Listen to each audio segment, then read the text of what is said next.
It's a crazy podcast, co-host. Yes, it is. So I want to put a disclaimer in case it's floating around and people are like, what is this about?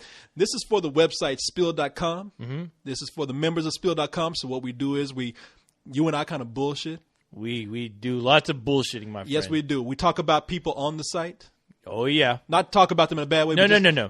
Just reference them. They're our partners, our pals, our friends. Exactly. Old buddies. You know, what do? You talk about your friends when you're hanging out, drinking a few beers. Exactly. That's what we're doing Some here. oil. Talking behind their backs. Yes. And the best way. The only way. Exactly. They can't hit you. Talk about people. Yeah. And then we answer people's emails from the website. Right. So if you hear this podcast and you're wondering what it's about, go to spill.com, check it out, and listen to the podcast. Actually, we have a lot of fun doing this. We do have a lot of fun. We have a goddamn blast, Corey. Exactly. If you don't like it, then go to hell. Get the hell out of my face.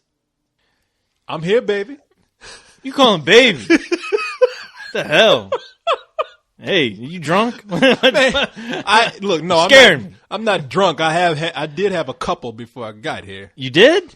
Yeah. And here I am busting out all this good shit. I know. Hey, wait a minute. Let me ask you something. Yeah. Where did you get a 6-pack? Hey, that's for me to know and for you to never find out. All right? Just for me to drink? Yeah. Just drink and shut up. I'm going to sound like Frankenstein here in a bit. Drink.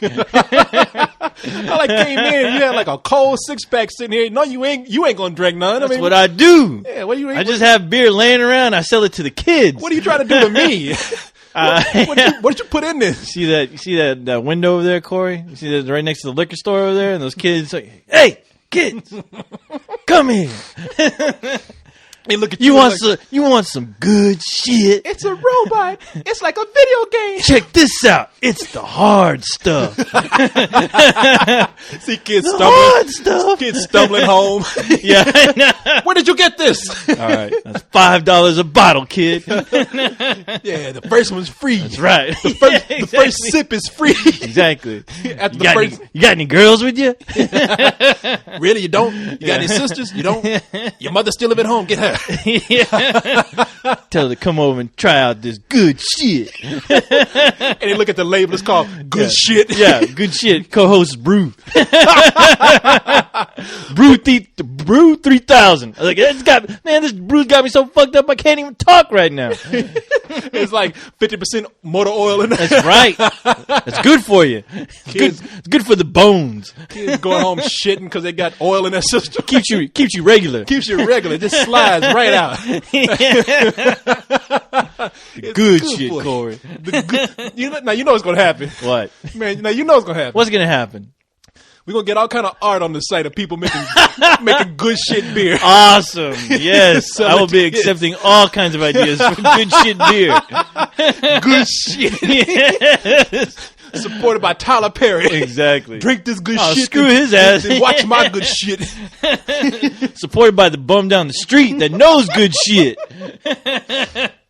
I want his picture on the bottle he don't know with my beer and a big thumbs up and smiling with no teeth. See, that's the picture, man. Exactly. Good shit beer. This is good shit. Yeah. Oh, man. I have before and after pictures. Oh, shit, man. All right. Now you got me all hyped up. What are you all hyped up about? You know why I'm hyped up? Why? Because I'm ready. You ready? Yeah, are you ready? I'm ready. Let's do this. Yeah. Go that dude stand up in his office. Yeah. He ain't got fired for doing it yet. No. Do it, man. And you see a girl walking by, slap her on the ass. Let's do this. She'll know what time it is. Yeah. Exactly. Hey, guys, if you got girlfriends out there, girlfriends, you got boyfriends. Yes. Yeah, slap on the ass. Let's do this. Let's do this. That should be our new thing. Everyone should be slapping somebody's ass. Hey, and if you got real guts, if you're a real man, you slap your boss's ass right while he's walking by, while you should be there doing your work. Exactly. When you listen to this and your boss walks by, I don't care if you a dude, your boss is a dude, it don't matter. Slap him on the ass when he goes by. When you listen to this show, let's do this. Exactly. What the fuck is wrong with you? Get your shit and get out of here. And then you raise up one of my brews and you give him the thumbs up. Good shit beer. What the hell? Hey, and the boss will go, hey, that's good shit. We got a commercial right here. No. Oh, my God. See you later, Spill. We're going to go make Damn. some real money. Man, do you see this? Like, good shit beer. The tagline is, let's do this. Nice. have us getting arrested. You and me in the back of a police car. That would be awesome. Oh, man. So, Woo, what's going on, Corey? man, speaking of homeless people, every time, man, there's a guy on the corner every day. Every time I'm passing by that corner in my car, that guy's out there for some reason with my car. Maybe because my car looks like a race car or something. I don't know. But he pulls up his sign and he gets up and he pulls that sign up in the air like they do for NASCAR when they got the flag up and they pull it down. He got that homeless sign saying, it says, give me $1 for a Happy Meal. That's what the sign says. That's what it says. And when I come up to the light, when I stop, he pulls that sign up and then he like waits for the light to turn green. He pulls it down. I said, man, I'm still not giving you any money because you're trying too hard. Oh my God. As a matter of fact, I've had the window down before. Fuck you. And I liked it, but the thing is, I don't feel like because I'm very compassionate. I've been the guy who gave people money, and I've even had girlfriends say, "Why you giving that guy money?" I'm like, "What the fucking guy's out on the street, in the middle of hot weather, asking for $1 with a fucking long ass beard." If if that guy's just faking it, that he needs an Academy Award. I mean, the fucking guy is asking for $1 for a beer. You know how much I spend on beer a week? I know. Hey, that guy down the street looking like Gandalf. I mean, hey. I'd pay $1 to see that every day. Hey, look, it's Gandalf. Exactly. Look at him and his magical sign. Shit, I'll give you $10 if you put on this robe and this wizard's hat. I know. Put this staff in your hand. Tell him that sign is cursed. You never get shit. Tell him, you want to, look, if you got a beard like that, get yourself a midget with some fuzzy feet. Oh my! Put on God. a robe and you make go. Plenty of money. Now you're talking. Have that motherfucker dancing when you drive by. I ain't from the Shire, sir. Could I have $1? I'll tell you what, man. I was driving by the other day with a buddy of mine. He was driving me around. He snuck in here and picked me up. I'm like, let's go to the strip club. And said, sure thing, co-host. Whatever you say, pal. So we're driving down the street, and I'm looking to the left, and I see this guy, another homeless guy with a sign. He's like, what did that damn sign say? It's like, he said, I'm homeless, but I'm hopeful. And you know, some of these guys have dogs with them, right? And this dog, I noticed this dog right behind him. It kind of looked like a Rottweiler almost. It was a crazy looking dog. And it said, and that dog was holding, that had a sign around his neck, a big old sign around his neck, and it said, "Me too." And I laughed so hard. And I was like, give that man $5. I told my guy, give that guy $10. Exactly. 5 for him, 5 for his dog. Look at that guy. Give him 3, give 7 to the dog. Exactly. There you go. Just give it all to the dog. There you go. This isn't for you, old man. You know, you see that dog. You see that man trying to grab the money from the dog. The dog like, that dog. see that man missing a hand next time you see him. Oh man. So, anyway, what's going on, Corey? Oh man. How was your Thanksgiving? Man, it was good. It was good except for one thing. Look, a lot of people, they know me for. Nobody's open. They know you for your acting and your incredible acting skills, my along with your great charm, and my seductive charisma, Will Smith good looks, exactly, all that good stuff.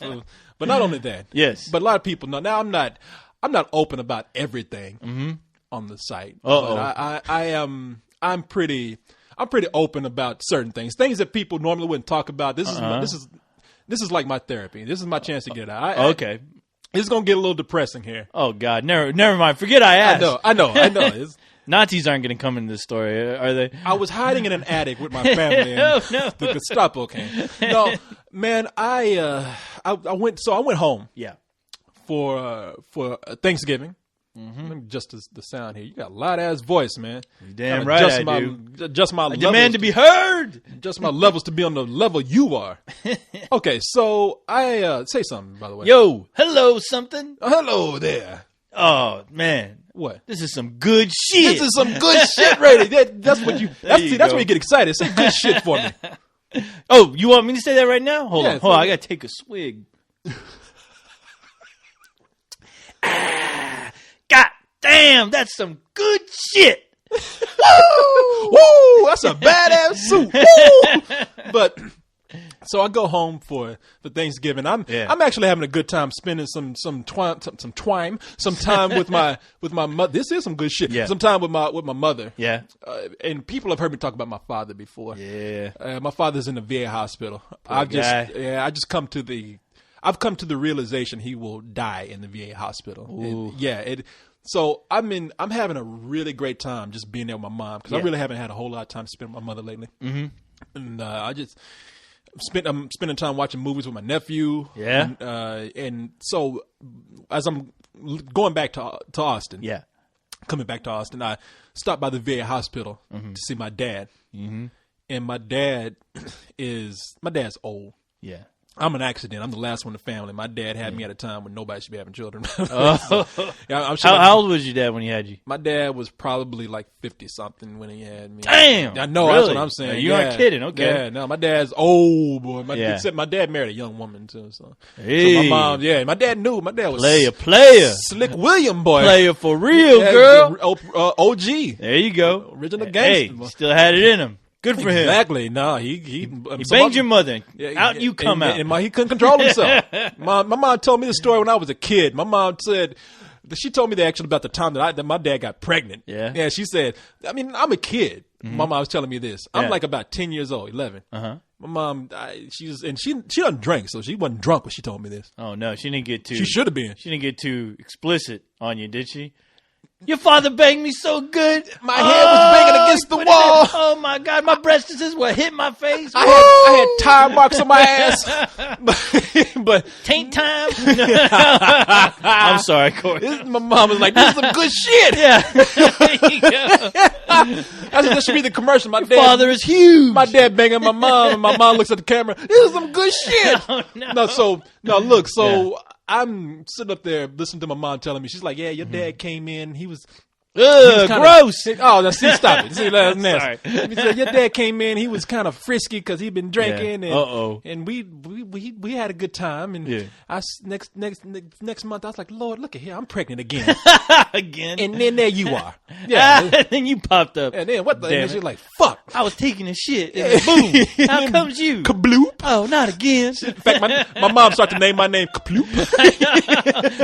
You're in there. Get me out of here. What the? That me sound like a Wookiee. Sound like Merman from He-Man. Oh yeah. But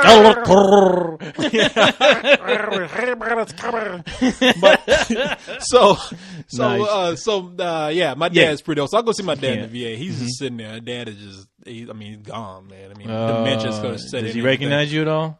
Yeah, he does. He does? Okay, that's good. There are days when he's like, he'll ask my mother. He's like saying, how's my baby son? I want to know how he is. He just wants to know everything about me. Yeah. It wants to know that I'm okay. Right. Good. My baby boy. But my dad has always been the type of guy to where if he tells you something, he's not going to tell you twice. Mm-hmm.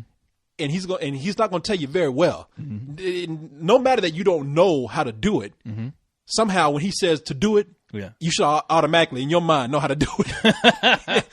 Boy. I mean, we grew up like that. My dad, I'll tell people, my dad had a service station for 20 years. And out of the blue one day when I'm 13 years old, he calls my mom, send Corey down to the station. Uh-oh. So I get on my, he doesn't even come pick me up.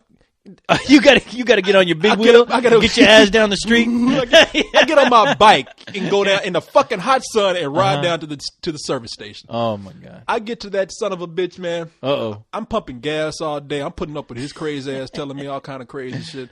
You're doing it wrong, Cora. Exactly. You're doing it wrong. Son, now get out there and pump gas. You know how to pump gas? I'm like, I'm 13 years old. I ain't got a fucking car. How do I know how to pump gas? Corey, quit trying to shove that thing up your ass, boy. Put it in the car. Get that out your nose. What is it? Tire gauge. Get it out your nose. Put it in your ass. What's this? I'm over there drinking Moto fresh soda, but it's free. But damn. So I remember like this car came up. Yeah. And there's these people in there, and they're saying, Of course, there's people in every car comes. I hope so. It was Christine. There was nobody. Yeah, I know. A car came up and nobody was in there. Playing golden oldies, yeah. In fact, my dad was even alive. The station never existed. Playing golden oldies. So these people drive up and they say, we need our tire changed. And so I'll go ask my dad, I say, what do I do with these people that want the tire changed, assuming that he's going to be the one to go out and change it. And do it, yeah. Yeah. And he looks at me like I'm insane. And he says, son, go out there and change the goddamn tire. I've never changed a tire in my life. 13 years old, never changed a fucking tire. Never even changed the tire on my bike. Never changed his diapers. Never changed nothing. And so I go out there and these people looking at me, because I don't even have a jack. I'm just looking I'm trying to pull it off with my hands. Are you trying to unscrew the bolt nuts? I'm looking like Bill Bixby in the Hulk, like when the car falls over on him, he's like, ooh. I'm trying to lift the car up myself. Oh my God. I wonder what those people are doing, looking at you. No, they are looking at me. And they say, they look at me. They've been to the station before. They say, go get Mr. Coleman, because obviously you don't know what you're doing. So I go in there, I tell my dad. Were you scared? I was nervous. That's like, you're talking about the Green Mile? Yeah. That was like walking the Green Mile, going back to inside the station, going to tell my dad, because I'm like, Dad, they don't want me to do it because I don't know how. And I was about to ask him, I said, can you tell me how? Before I can even get to he says, shit, get the jack and go out there and change the goddamn tire. What is wrong with you? And I'm thinking, what is wrong with me? Maybe lack of communication on your ass not telling me shit. Damn. So I'm panicked. I don't know what to do. I get on my bike. I ride the fuck home. You just go home? I just go home. I said, fuck this car. Fuck my dad. Fuck this tire. Oh, my God. Fuck a jack, whatever that is. I go home. And my dad must have known that he was wrong, because he came in. So my dad, I've seen my dad slap somebody. Okay, now stop, Corey. When you were running home, were you crying? No, I was mad. Oh, you were mad? I mean, I felt like I was speed racer going home because I was pumping so fast. You ever seen you ever seen the Wizard of Oz where the tornado is going? They got the Wicked Witch. I was riding home like that. That music was playing. Oh my God! So I get to the house. My dad comes in, man, and he like after work. Yeah. And I know he wants to talk to me, so I'm sitting up there like thinking he's gonna come in and slap the shit out of me. That's it. And he looks at me. Where's that boy? And he looks, he's like, and you could tell he's trying not to scream. Yeah. Because he looks at me and says, why did you leave without telling me? And I said, because I didn't know what I was doing and you were yelling at me and I was scared. Yeah.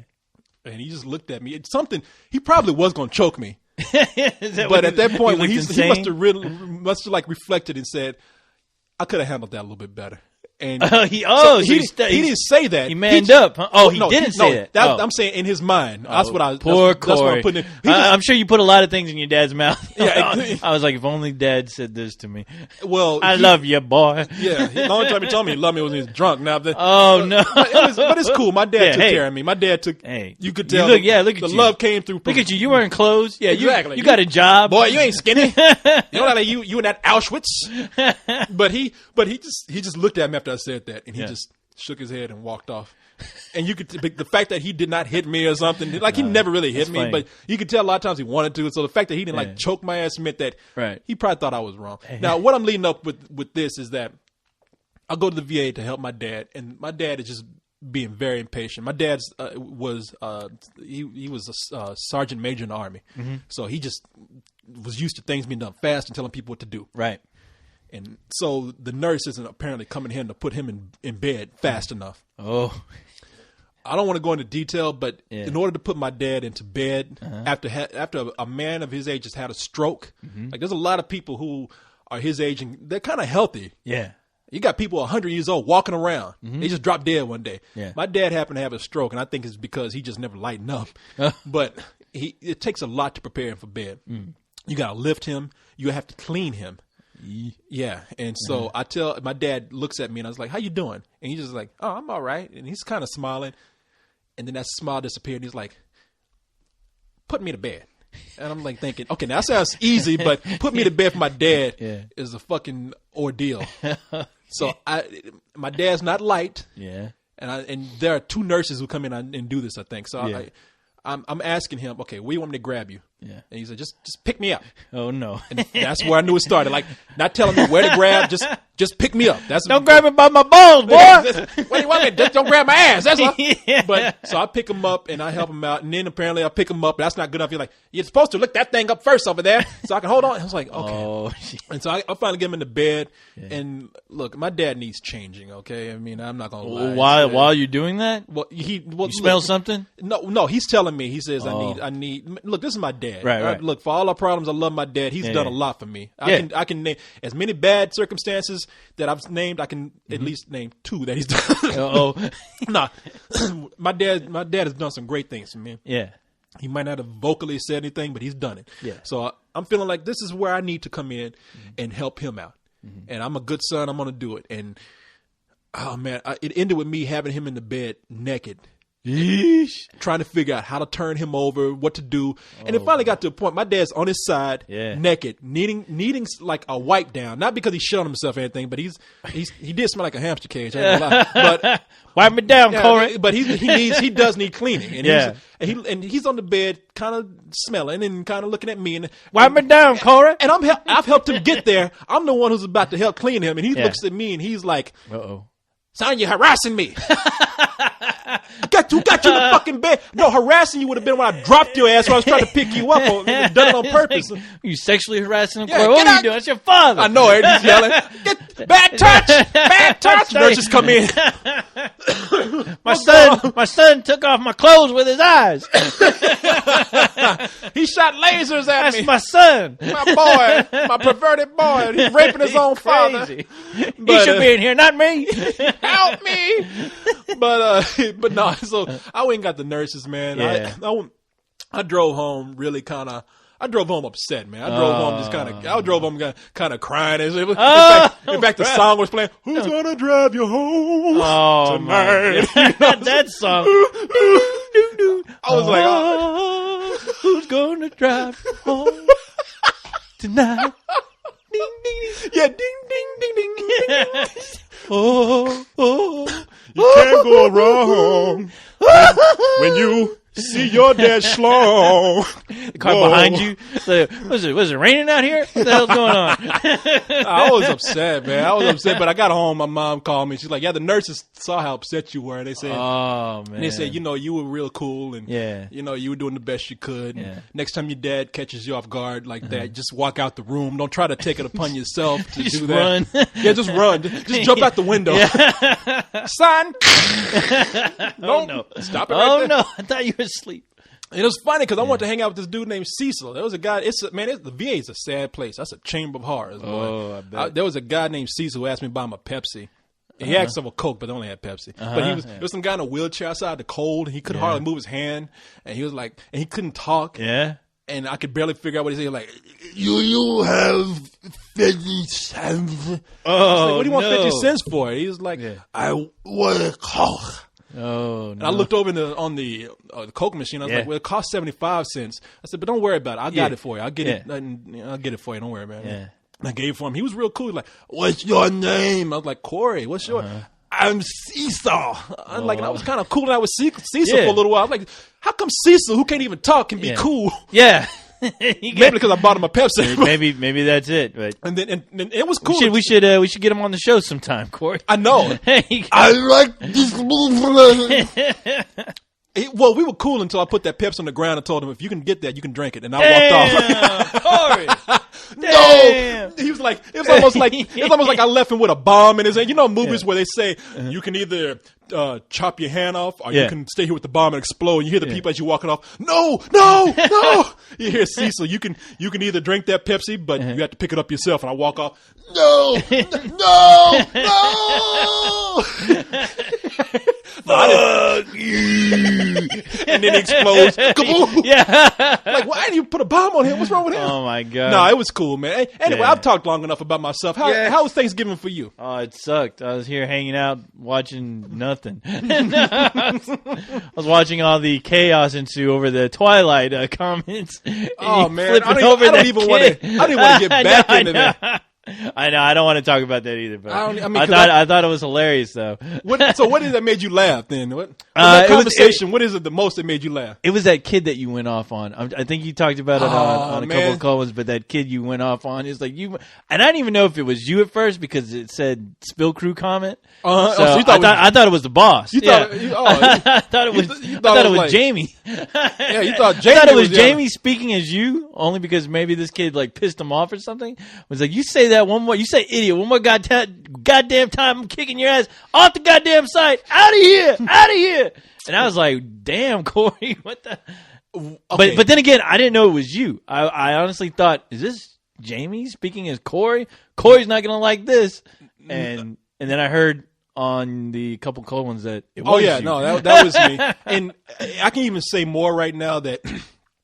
Okay, I'll just tell you who it is because he's gonna come in and say something. Yeah. It was MDS, who is not a kid, by the way. Oh, he's not? No. Oh, I thought he was a kid. No, he's not a kid. He actually, but I want to say this. Yes. He's one of the best posters that we have on the site, and he's actually a really cool guy. Yeah. As I said, he just caught me at a really bad time, right? And because on the site, look. I'm engaging people in this conversation to keep people on the site. I mean, it's not. Well, no, I've seen you comment. I'm usually laughing half the time when you comment. Exactly, because they're not. But I mean, because it's like it's nothing really worth freaking out over. But I was like, wow, I've never seen you freak out on anybody like that, and that's why I was wondering, is this really you or is this Jamie? Just because Jamie either he pissed off Jamie or something. But then again, I was like. I don't know. It sounds like it's Corey, but I don't know. No, it was me, and I felt kind of bad about it. Yeah. I figured you would. I'm like 10 minutes later, Corey's going to be posting up an apology. And I did post an apology. I posted an apology. Yeah. If you go later into it's on our last show. Right. And if you go later into the comment section, you'll see where I put up something saying, "I want to apologize to you. I didn't mean it when I said I would kick you off the site. Right. That's not professional." Well, we just never do that. We don't even do that to the people who post up the.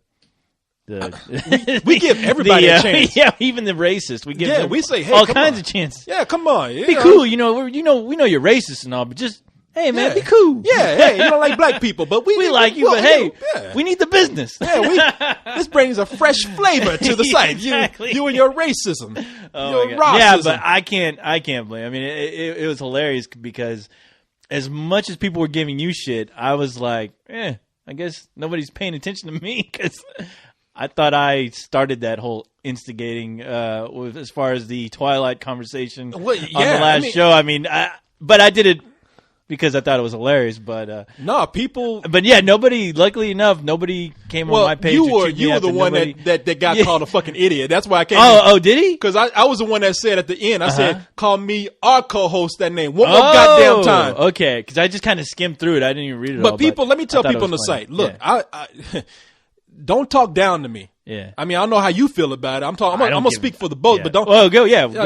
No, I'll kill their ass. No, I really don't. I have a sort of I mean, I do have sort of a complex about it. Kind of like I've said on the last thing, the couple of cold ones. Yeah. You know me, man. Mm-hmm. I'm a pretty goofy guy.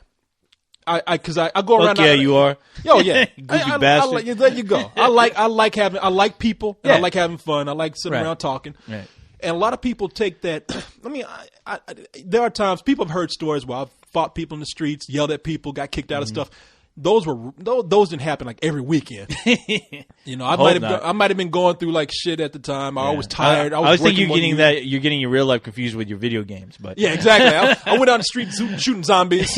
I was jumping on buildings like Mario. I cut that zombie in half. Exactly. Got me pissed. Called me an idiot. Those are not. I mean, there are certain times. Look, I'm not going to apologize every time I got upset. Right. Because there were certain times where I did get in a fight, or I did get in somebody's face, or I did throw a chair somewhere. If somebody thought like, "Oh, Corey's so funny. He's a pushover." Yeah.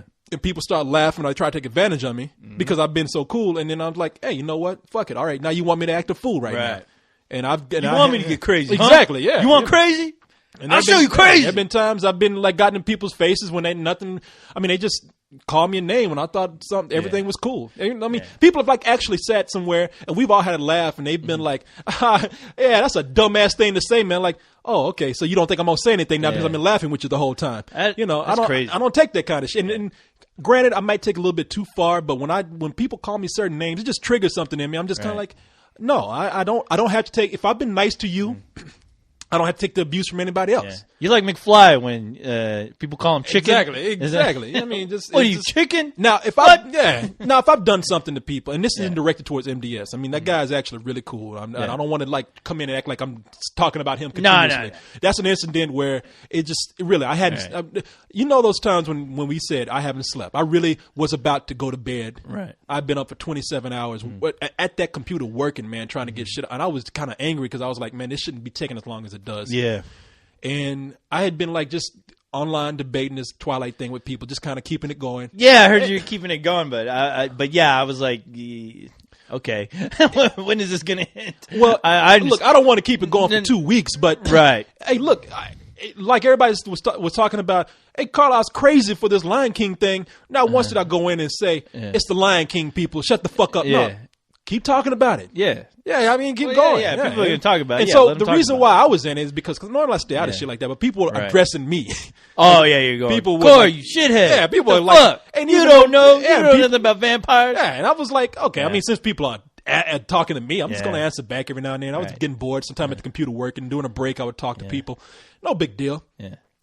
At 8:30 in the morning, I was about to say, okay, I'm tired. I'm a little angry just from working. Yeah. I'm about to like shut this shit off, and I see fucking idiots, and I'm like, that's not necessary. Okay. I mean, I actually the way you said it, and now I do remember reading it because I was like, yeah, I saw it and said, fucking idiots. Look, you're wrong. Carlisle is right. Go suck a dick. The end. Well, he didn't say, he didn't pretty much say that. He might as well. And at that point, I was just kind of like, okay, you're gonna call me a fucking idiot over an opinion, right? And like, this is where I've been nice to people the whole time, just kind of laughing about being cool. I've been told I'm full of shit. I don't know what I'm talking about. I've been told I'm wrong over a goddamn opinion. I'm like, who cares? Now, do you know that this MDS? He's an adult. Yeah. When you see, because when I read it, I just thought like it's another 13-year-old kid man, look, jerking off on the computer, and look, I mean. In his defense, man, on the internet, everybody has a tendency to lose their cool. Oh, yeah. Or yell at somebody, or just, I mean, everybody gets worked up. Yeah, and when you're behind a keyboard, it's easy to just like let loose on somebody. That's right. Doesn't mean anybody has to take it, but at the same time, I mean, I let loose on him too, and I like everybody on the site. I have a tendency to not get involved in bullshit, and especially I don't get involved in things where yelling at people over fucking vampire movies or anything else. Yeah. So I really was, whether I feel like I was justified or not, it wasn't the right approach to take with him. No, it wasn't, Corey. Because even I saw that, I'm like, huh?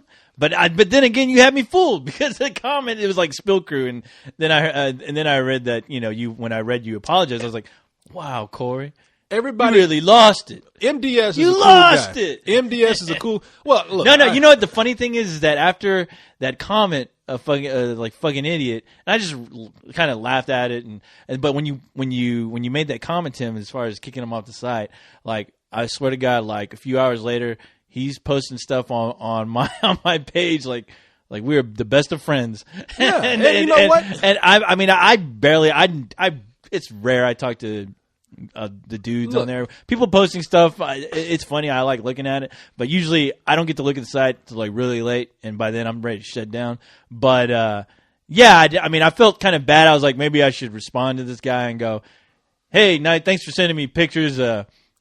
Hopefully everything's cool with you, and Corey." Look, I kind of felt like with him doing that, it did make me feel like he was a little nervous about just trying to tell everybody, hey, I said some things, but just let everybody know I'm cool. And I thought him like posting just random stuff on my page, I felt kind of bad for the guy. Like I was like, hey, don't feel bad. Look, I took it as a token of this is a friendship. Hey, look, I went out, I got out of line. Maybe you said some things. Let's go ahead, because I was getting stuff from him too. Right. And I was thinking that, hey, all right, because I responded to him too more than usual. I like, hey man, how you been? Yeah, I'm sorry that I got off like that on you. Right. No, that was you're a great poster, and you know what? He is a great poster on the site. He's one of the best ones that we have on there, and I don't want to come in and just have. I don't want anybody to feel like I was talking shit to them or being mean or giving them threats when they're trying to be cool too. And he is a cool guy. And I just want everybody to know that. I mean, I don't have any problems with anybody on the site at all. And I never have. And that's the first person I've ever had to like go off like that on. Yeah. And like I said, I apologize for that. Mm-hmm. Yeah. And well, good. Hey, good that you. Well, I was.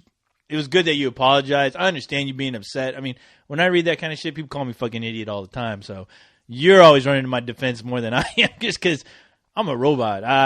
I kick ass. I could care less what anybody says. I mean, I could have 0 friends and still be happy doing the site. Yeah. See, I don't get a lot of that name calling to me, and so that's why maybe it took me by surprise. Yeah. Hey, well, look, but the thing is, you got to know it's easy. I mean, and like I said, a lot of kids just running their mouths.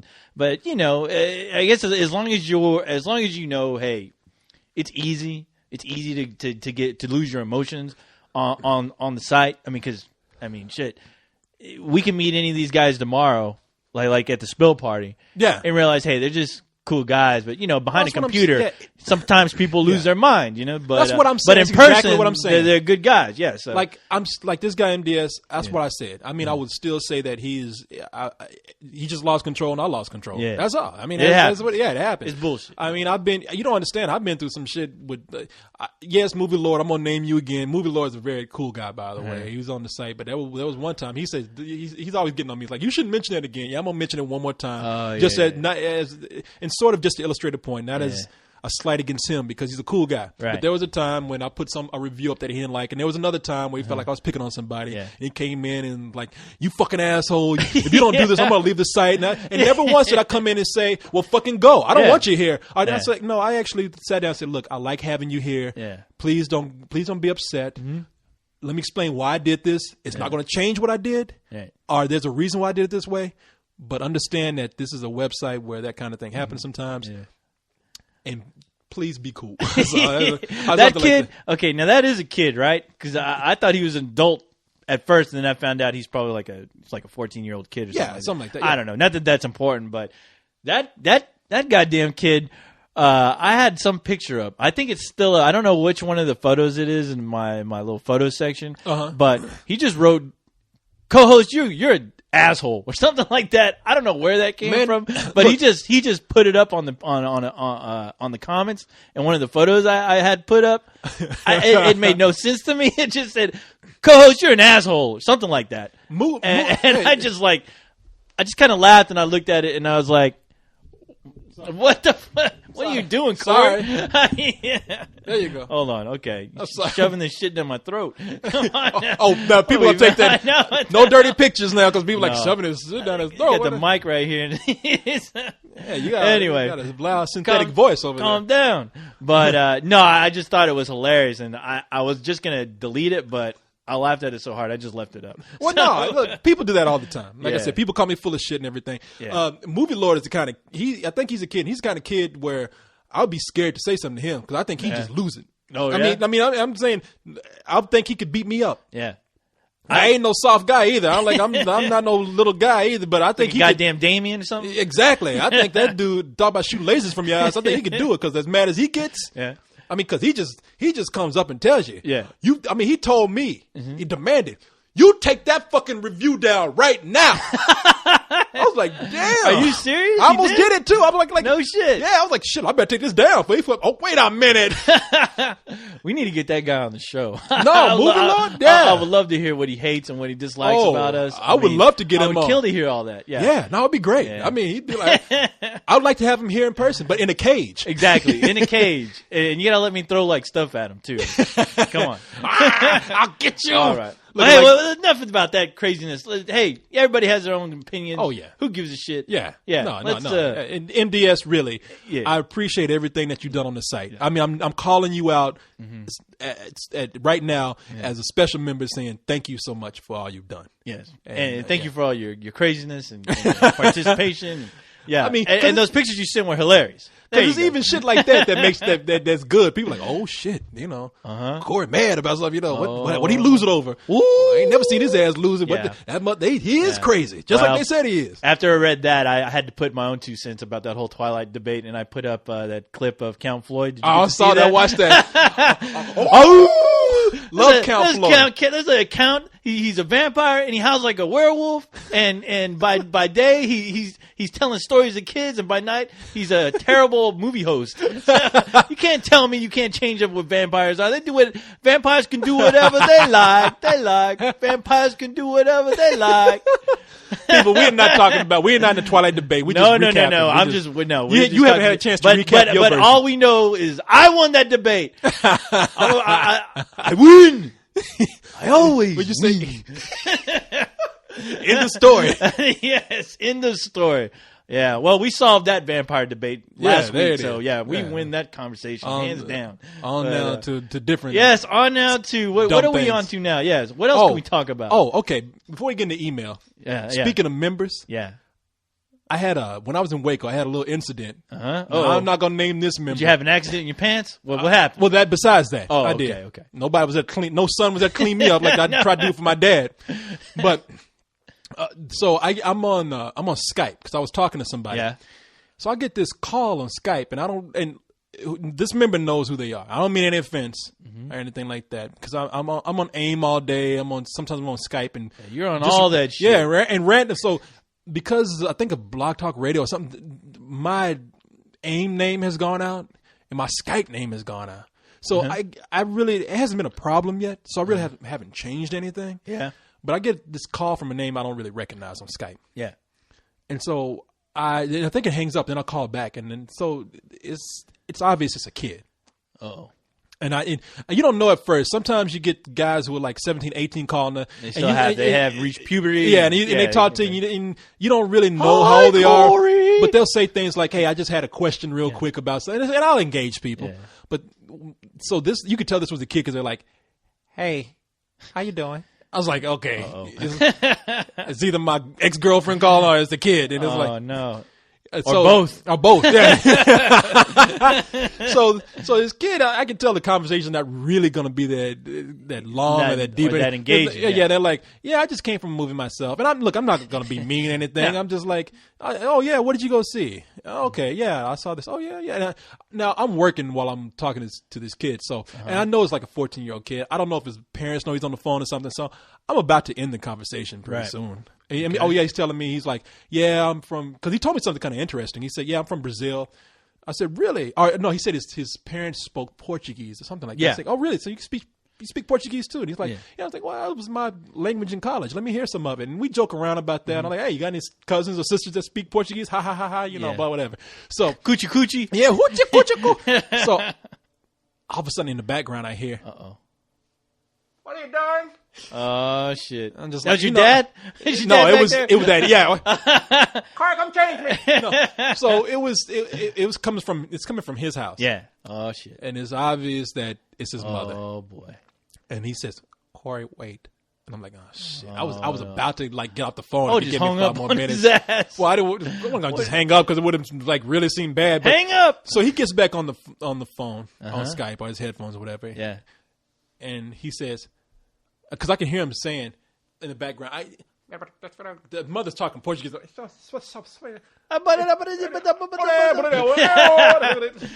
not Portuguese. Yeah, that's like that ain't nothing. ¿Qué quieres? ¿Sabe? Okay. I think that's some African language we just invented right now. Yeah. Chirp, chirp, chirp, chirp. But so he says, all right, spell.com. So yeah, what? Bon dia. So he gets back on. He says, my mom wants to know why somebody famous would want to talk to a 14-year-old kid. And now look, now I don't know what he told his mother, but I'm not saying, I did not say to him like we're famous or anything like that. I don't even look at us like that.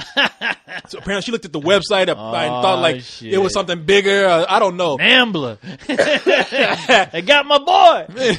And The so I just, good mucacos. yeah. So I just tell him, I said, well, tell your mom that I was on my computer working and you got my number. no. You called and I just talked to you for a little bit. It's And that was Dateline, it. Corey. I know. It was like as soon as I hang up, you hear it like It's Dateline. To catch a predator.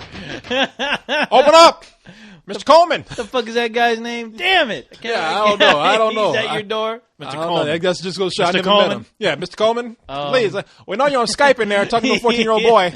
But he said, and then I hear him tell his mom that, and then he says, "I have to go." I bet he has to go. And before he hangs up, she's like, "What I tell you about talking to strangers?" I was just like, "Holy You really heard that? Yeah, I did hear that. Oh, yeah. boy. You know, something to the effect of, Yeah. you can't go online talking to strangers. Corey, and so when are you going to stop that, dude? I know, calling kids. You Yeah, need to okay. stop that. I called him. Yeah, I swear to God, Dateline is going to be knocking at my door. yeah, exactly. He's right over there. Now, you say I need to stop that. Like, I actually called this kid. I didn't call this kid.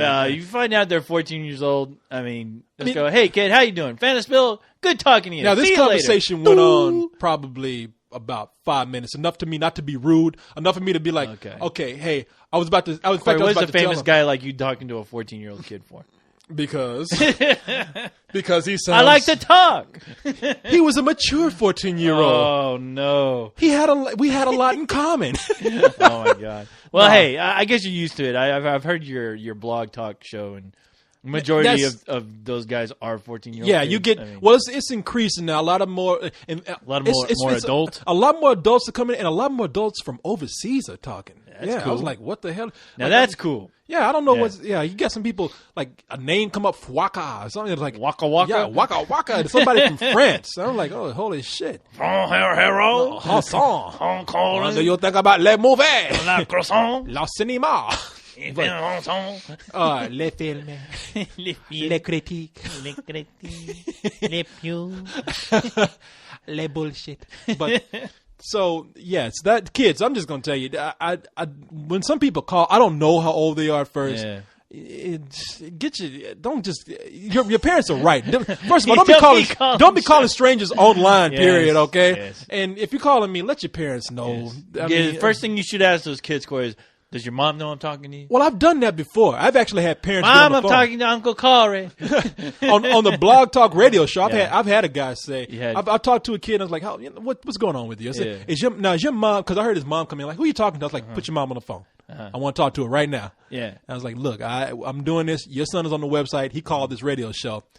The burden of responsibility doesn't allow me. Your son obviously got on the internet with no supervision and called me." Because I ain't no role model, you know. I'm not. None of us are. I'm not a sexual predator, but I ain't gonna. You know, if I'm telling me if he's fucking up, I'm gonna tell him you're fucking up. If he tells me he's fucking up in school, I'm gonna be like, you know, you're fucking up. Right? So I'd beat the shit out of my kid if I knew he was talking to some old black guy. Yeah, Hey, exactly. you kidding me? People, I'm 50 years old, by the way, and I look like a blues man. What the hell are you doing talking? fucking up in school. What are you guys talking about? Garbage pail kids? Talking about life. Talking about Pokemon. Talking about life, yeah. Talking about like that dude Andrew. Andrew can hold an intelligent conversation about that kind of shit. Now, I'd like to talk to you about Thundercats. It's like talking to Hugh Grant. Now, he's a college student, but Now, that's something I want to hear. That would be hilarious.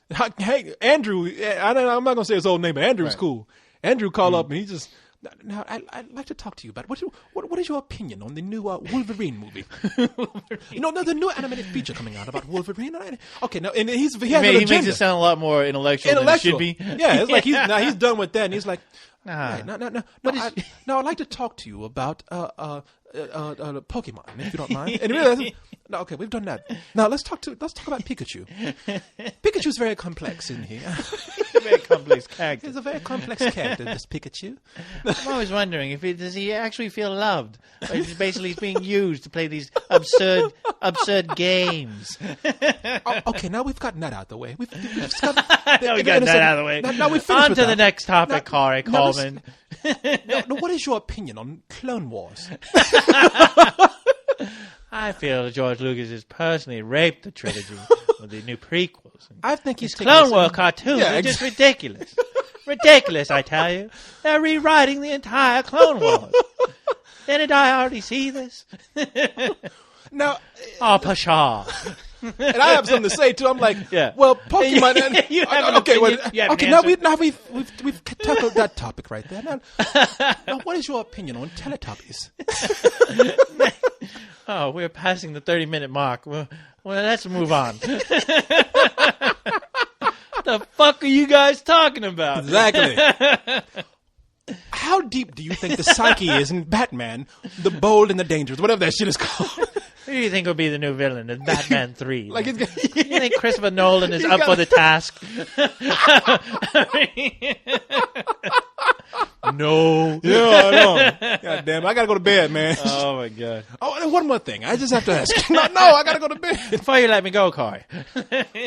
Miley Cyrus. I can do this all night. I know. I'm never going to get tired of this. You could do that all night. I want to talk like that now. That's what kept me going all night long. I'm too busy laughing and trying to answer with a straight face. I'd like to talk to you now about High School Musical 3. Oh, those pictures. Oh, Vanessa Hudgens. What a beauty. No, it wouldn't be that. I felt that they sullied not only her as a real person, but perhaps as a character in HSM Tress. Why move it to the theater where you can see it perfectly well on TV for free? Perfectly well. I say. Very well, chum. That dude's at home, man. Motherfucker, don't do that. Yeah, don't let me get started on Hex. Oh. Hello. I love Hex. Hex rules. him and Deadpool. Where is Deadpool? How come he hasn't had a show yet? What the hell? I know Deadpool needs a show. I know Surfer kicked him off, but he did. And Surfer keeps begging me to be on his show, and I tried. What, Friday? I think it was Friday. I can't remember.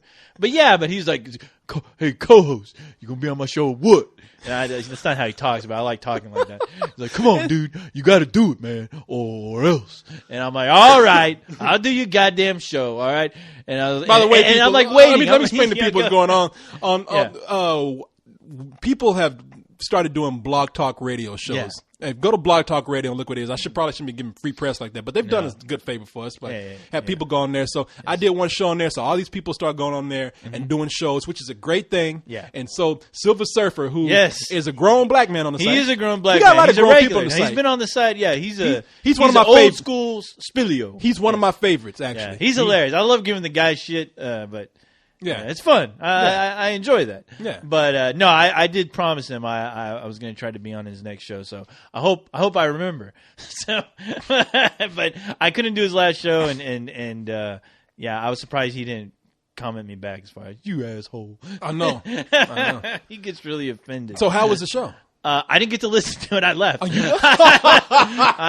I was busy. I heard some noise around the corner, so I went to go investigate. Man, Hex in Deadpool. See, people, we love talking about our members on this show. I mean, we love doing this. They're funny guys. They're funny. We love the members on the. We love the members on the site. Mm-hmm. And so, Deadpool's from Jersey. Oh yeah. Hey, what are you talking about? What are you doing? What are you doing? What are you talking You're boring. about? I'm not going to do your show anymore. Your show sucks. Yeah, I heard that him and Silver Surfer had a falling out. So I'm like, that's the worst thing. Yo, man, I don't appreciate his opinions. He's finished. Come on here and never work on Blog Talk again. Your days are done. You never work on this website again. You're finished, bitch. You never work in my world again. How dare you talk about Thor like that? You're boring, Silver Surfer. You're boring me. Hey, fuck yourself. Fuck your show. Fuck Thor. I'll do my own show with my own opinions. What the fuck do you know about anyway? Yeah, fuck me at the drive-thru anyway. Oh, my God. You guys need to get back together. Or, Ryan and Chris, get back together. I told Ryan, you know Ryan. Yeah, Ryan Quarter. Yeah. The Photoshop genius. The Photoshop master, as I call him. Yes. He asked me what I was doing, what was up for Thanksgiving, and I was like, nothing, dude. It's like, when's your next show? I want to be on it.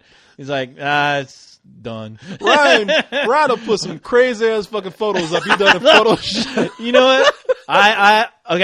Tomorrow or tonight, I'm gonna put up some Photoshops that he sent me, and I did my own bit of work on them. I'll put those up, and those are in honor of Ryan. Because Ryan, I swear to God, when he went Photoshop crazy, whenever he got Photoshop, I was loving every second of that shit, dude. But Ryan took like every movie poster that came poster in the history of movie posters and put our heads on it. Yeah. And boy, he went to town. And Moxie, leave him alone. Like, she told Ryan, you got to calm down with this shit. Let him do what he wants to do. And poor Ryan, he's like, okay. And I read that, and I went on there, and I'm like, Ryan, you son of a bitch, keep up the good work. Yeah, motherfucker, let him do what he wants to do. And then he said, certainly. All right. Anyway. Okay, all right. So well, speaking enough talk about. Enough talk about those people. Let's get back to those people and read some email. There you go. That's good. Let's go ahead and read some email now. Yeah. Oh, while I'm looking up email, pulling that up, Yeah. all these people set up these parties. Oh, yeah. What the hell is going on? Yeah. Somebody invited me to a New York party now? Yeah, What? there's a party going on in New Jesus. York. They know that I go to New York. Party crazy, on man. average Yeah. about once a month. Yeah, you do. So I'm going to. They know I'm coming to New York probably in April, so they want to set up a party in April. Yeah. They heard I was going to see my cousin in London. They got a party going on. They got a party going on in less than 2 weeks in London. No shit. Yeah, December 13th. It's going to be in Camden. I'm going to talk to Nick Hodges, who's getting it together tonight, Oh. so that we can Damn. actually. Yeah, so that I we wish can. I wish I could have gone. Man, I wish you could. I'm gonna still try to sneak you in my bag and get you over there. all right, it's we'll gonna be. see. It looks like it's Gonna gonna be fun. tough. And we'll see. And by the way, that's what I'm talking about. Like, Yeah. see, we have adult members on the site who do the adult things. Oh, what? What do you mean? Adult Well, things? the, They get like naked? the parties and whatnot. Like orgies? Because the party. Yeah. Well, Oh. I wish. Well, with somebody, we got some good looking girls on the site. Hey, don't tell me about the girls. I think, thank God for Spill Girls because I love them all. Damn, boy. Look, I'm gonna tell you, I have no self control when I'm with these pictures. I will look at these girls.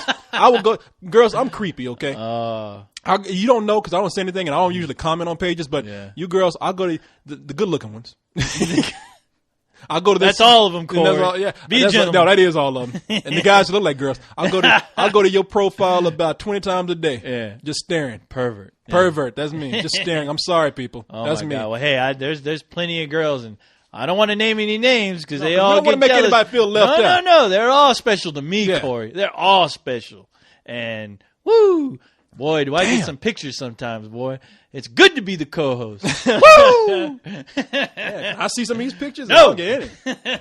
Those are my women, mine. Thy women.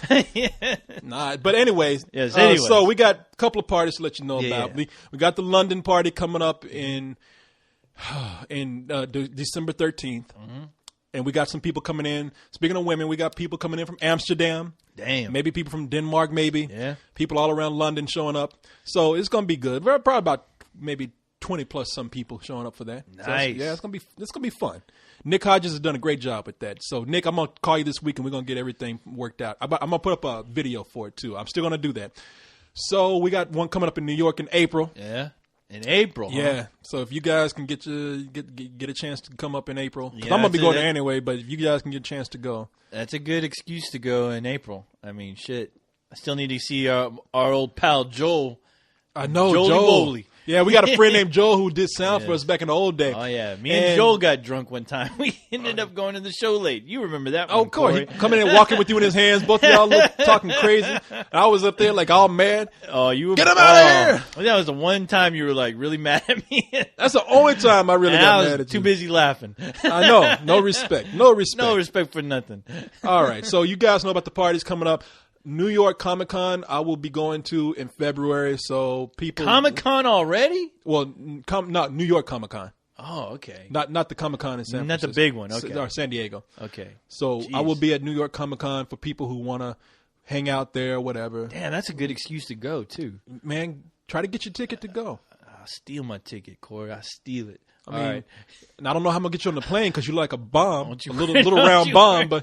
but we'll work it out. Put me in your front pants. They won't check you out. I hope not. I hope not. Wishful thinking on your I part, need huh? a lot of padding, so yeah, I don't get poked in the eye. Hush, boy.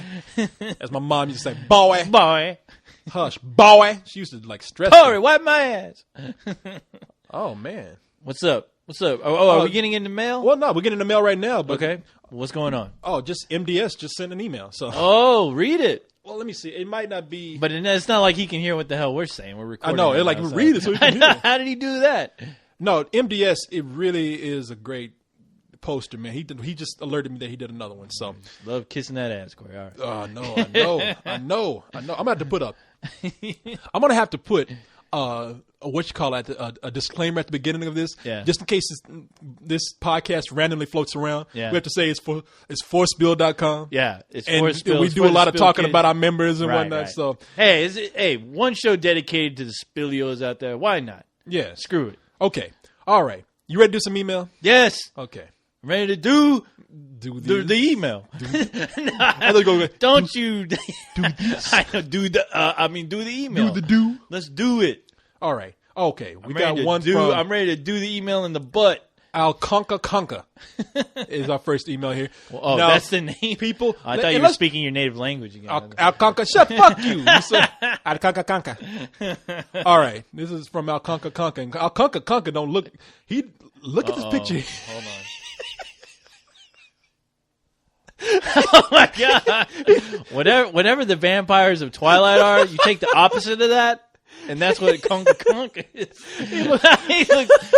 That's probably like one of the best profile pictures we've had in a while. And like there should be a number on his chin. No, looks very serious, Corey. He's mad too. He Must says, be a serious question here. All right. He says, "Hey, Corey. Hey, you still haven't read my email at a couple of cold ones, nor let's do this. So I'm going to have to do this. Send you another one." And which he did. No. And I think he had that face on his profile when he sent it. No, you son of a bitch. You that metallic bastard and you black son of a bitch, you better read this shit. That black ass. Okay. My question is, what movie would you change the title of, and what would the title be? Oh. Thanks. Yeah. Oh, shit. Go. Okay. So all right, I'll go. Go. Star Wars prequel. Retarded. Fucking ridiculous. No, let me go back. Episode 1. Fucking retarded. Episode 2. Even more retarded. Episode 3. Fuck you. There you go. That's good. That's really good. I don't know if man, that's a good question. You caught me right off guard here with that. Yeah. I'm trying to go through my head of movies that have come out, and I'm trying to think of some movies where the name might have been misleading, or not, are a little too hard. Yeah. I know there was a movie that came out recently where I said the name was kind of misleading about the movie. And I can't think of what it was. I mean, I don't know. Do you remember what it was about? And, well, okay, I can't think of any names I want to change. But that brings up a good point. Yeah. Because we all see the titles of movies before they come out. And some movies, okay, we're okay with that. Yeah. And then some of them we say, that's the dumbest title for a movie. But once you say it long enough, who cares? Yeah. I mean, yeah, who really cares? I mean, you just talking about Star Wars. Now, all joking aside, Revenge of the Sith. Yeah. Do we even? That's the best thing about the movie. Yeah, that's true. Yeah, the name is the best part. But yeah, Attack of the Clones, Phantom Menace. Yeah, and who cares now? Yeah. Quantum of Solace is a movie where everybody said, "Okay, you got to change that shit." They didn't, and the name stayed. Yeah, it stayed. So and it's fine. I mean, I really don't hear anybody complain about it now. Yeah. I don't really think there's any movie where if the movie's good, nobody's gonna hold the title against it. And if the movie is bad, then people are gonna be thinking about the movie, not the title. Right. Nobody's gonna come and say, you know, that movie didn't do too well because the title wasn't that good. Yeah. Damn. I'm thinking of a movie that there was a movie recently, and then the reason why I don't think it did too well is because it sounded like a kid's movie. And I can't think of what it was. Shit. I know there was a title that threw me off. The Talented Mr. Ripley. I thought that was going to be like a comedy or a heartwarming. Really? Yeah. Oh, okay. Here's one name I would probably have changed. All right. Because you don't say it all. Give it to me. What is it? The Assassination of Jesse James by the coward Robert. Oh, by the coward. Yeah. I know. Yeah, I can't. Robert Ford or whatever it was. Yeah. I would just have said the Assassination of Jesse James. Yeah. Because nobody says the rest of that shit. Yeah. Yeah, that title was just ridiculous. I mean, I figured, you want a title to roll off the tongue, and you also, I always think like, if I'm going to go buy movie tickets, I want that shit to be as easy as possible, so I can get my ticket and get the fucking the theater. I don't want to go. Yes. Star Wars Episode 2, Attack of the Clones. Yeah. I will have a ticket for that, good sir. Now, you want to hear something funny? Here's a title I wouldn't. Some people say they would change maybe now, but I would kind of leave it just because it's funny. Yeah. Especially if they make a sequel. I mean, a remake of it, because people go they go remake crazy now. Right. Of course. Yeah. Guy told me he used to work at a movie theater. And he said, yeah, when that movie, The People Under the Stairs, came out, he said every black person that came up to get a ticket for that, he said, they say, because he told his friend, he said, they say this. And his friend who was black said, man, why you saying that shit? That's racist, man. He's like, okay, let's watch. Black people came up to the box office, ready to buy some tickets. And he said, now the movie's called The People Under the Stairs. Yeah. He said they said this. Yeah, can I get one for the people up under the stairs? And that's what they asked for. And he was like, see? That's a fact. Yeah. It's and not he was a stereotype. Like, hey, It's a fact. and I have to say, if my mom paid for a ticket for that, she would say, oh, one for people up under the stairs. all up in there. Up in that stairs. So there you go. You had a better answer for that That's than a I hard did. one, yeah. That's a brain scratcher. Yeah. So, all right. Let's go on to our second email here, which is from, oh, shit. Oh, no, what happened? Page went off. Hold on. All right. I'm tired of this shit with this page going to wherever it wants to go. We got to get that shit worked out, man. I know. Yeah, don't even get me started on that. Website just goes where he wants to go. I know. You try to go one place and then fuck you. I want to go here. That website basically tells me to fuck myself every day. I'm like, Yeah, hey, I was know what looking you at that. Fuck you. Talking about hot spill girls, man. Woo! God damn it! If I can get the email to come up. If we can get the picture. That fucking just says, I don't want you to read this shit. You ain't gonna read it. Show's over, motherfucker. Yeah, exactly. All right. Speaking of hot spill girls, Yes. got one of the girls who I thought was cute from the beginning when she was on here a long time ago. Yeah, who? Stephanie. Stephanie. Let me see Stephanie. Let me see who she is. Look Let at me this see picture, man. I know a few Stephanie. Look at that. Yeah, Stephanie. Nice. Got one of those girls with glasses. I do it. Yeah, Stephanie. She says, hey, Corey, I have a question for, let's do this. Yay! Since you guys were talking about video games a lot last time, I was wondering if you had to choose to get a 360, PS3, or Wii, what would you get? I'm wondering because I'm trying to decide, and I'm asking everyone. Pros and cons? Some say if you're going to play... Okay, look, I'll just get into this myself here. I think... Oh, well, she said something here. She says if you're going to get an Xbox 360, that's because you want to play with a lot of people. Okay, here she says. Spit it out, Corey. Okay. All right, she's gonna say the same thing. I got something she can play with. Get out of here. You ain't got nothing. But I do. No, okay. I would say, look, 360 is cool. They got a great online selection of games. Their online system is better. So if you like playing online, that's great. They got some exclusive titles of games that you might like. The PS3, not such a good online playing experience, but they have Blu-ray. But Blu-ray is a big investment. But down the line, if you know you can afford an HD TV, or if you plan on getting one, that's a good investment itself. It's better than buying a player by itself, which buying a player is almost $300. So might as well dish out the $100 for games. Exactly, that's exactly it. Think about it. And they also have some exclusive titles for you too. Yeah. Now the Wii, if you're a hardcore gamer, no, not really. But then again, I have the Wii, and I tell you what, if you're having a party, especially some of my secret parties where you invite some of your girlies over, girls love playing the goddamn Wii, especially the bowling. Oh my God, dude, they just go crazy over that shit. If you're into picking up chicks and you don't really care too much about shooting zombies all the time, get your ass a Wii.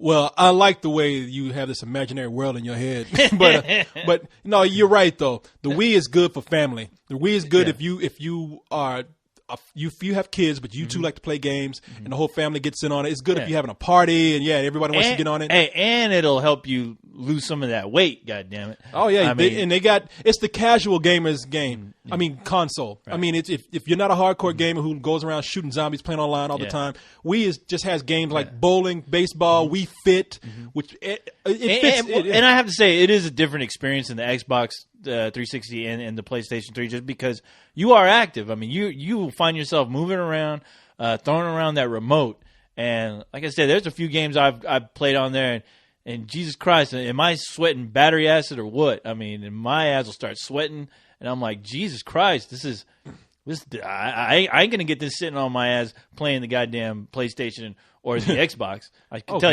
you that much. No, that's true. That's true. So boxing, forget about it. I rule at boxing, Corey. No, you do. You just move your head I'm left and right. That's badass. all. In fact, you ain't got no I arms. float You like just a head. butterfly, sting like a All you do like a is tornado. float. All you do Human is float. tornado.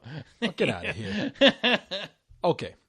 Well, all right. Apparently, the Wii is good if you're a fat ass. Yeah, lose some weight. yeah. Quit playing And the if you Xbox. like picking up hot chicks. If you're a grandmother, get a Wii. Your grandmother likes to play games, get a Wii. All right, But I need another beer. Guy. I play bowling. Give me another. Give me my oil can over there. Okay, here you go. Here you go. Mix some of my good shit. Your good shit. With my oil. Make myself a little cocktail without the cock. Just number tail.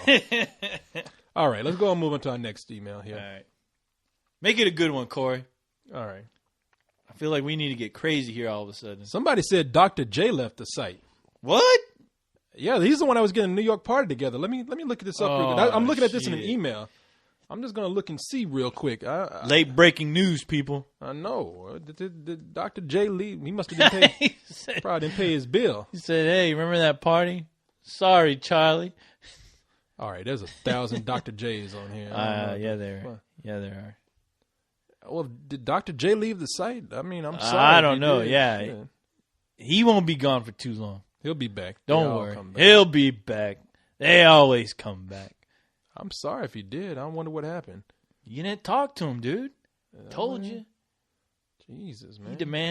He demands for you to talk to him every day. Okay. Fucked up, Corey. I guess There you go. Screwing up again, dude. First MDS, now him. Hold on. You're going to scare off all our members away. I'm gonna move on to on to email. I just want to look at something real quick. I'm just curious. What are you looking at? Porn over there? That guy was cool. Well, let's not bore our fans to death while you're trying to figure shit out. Hello, people. How are you? Let's entertain the people, damn it. While you're doing that, I'm opening up this and I'm fucking. Oh, I'm Jesus. gonna You know what? chug Some this. guy giving me... The guy ain't gone. God damn it. I told you, Corey. I know. You didn't believe me. I know. Okay.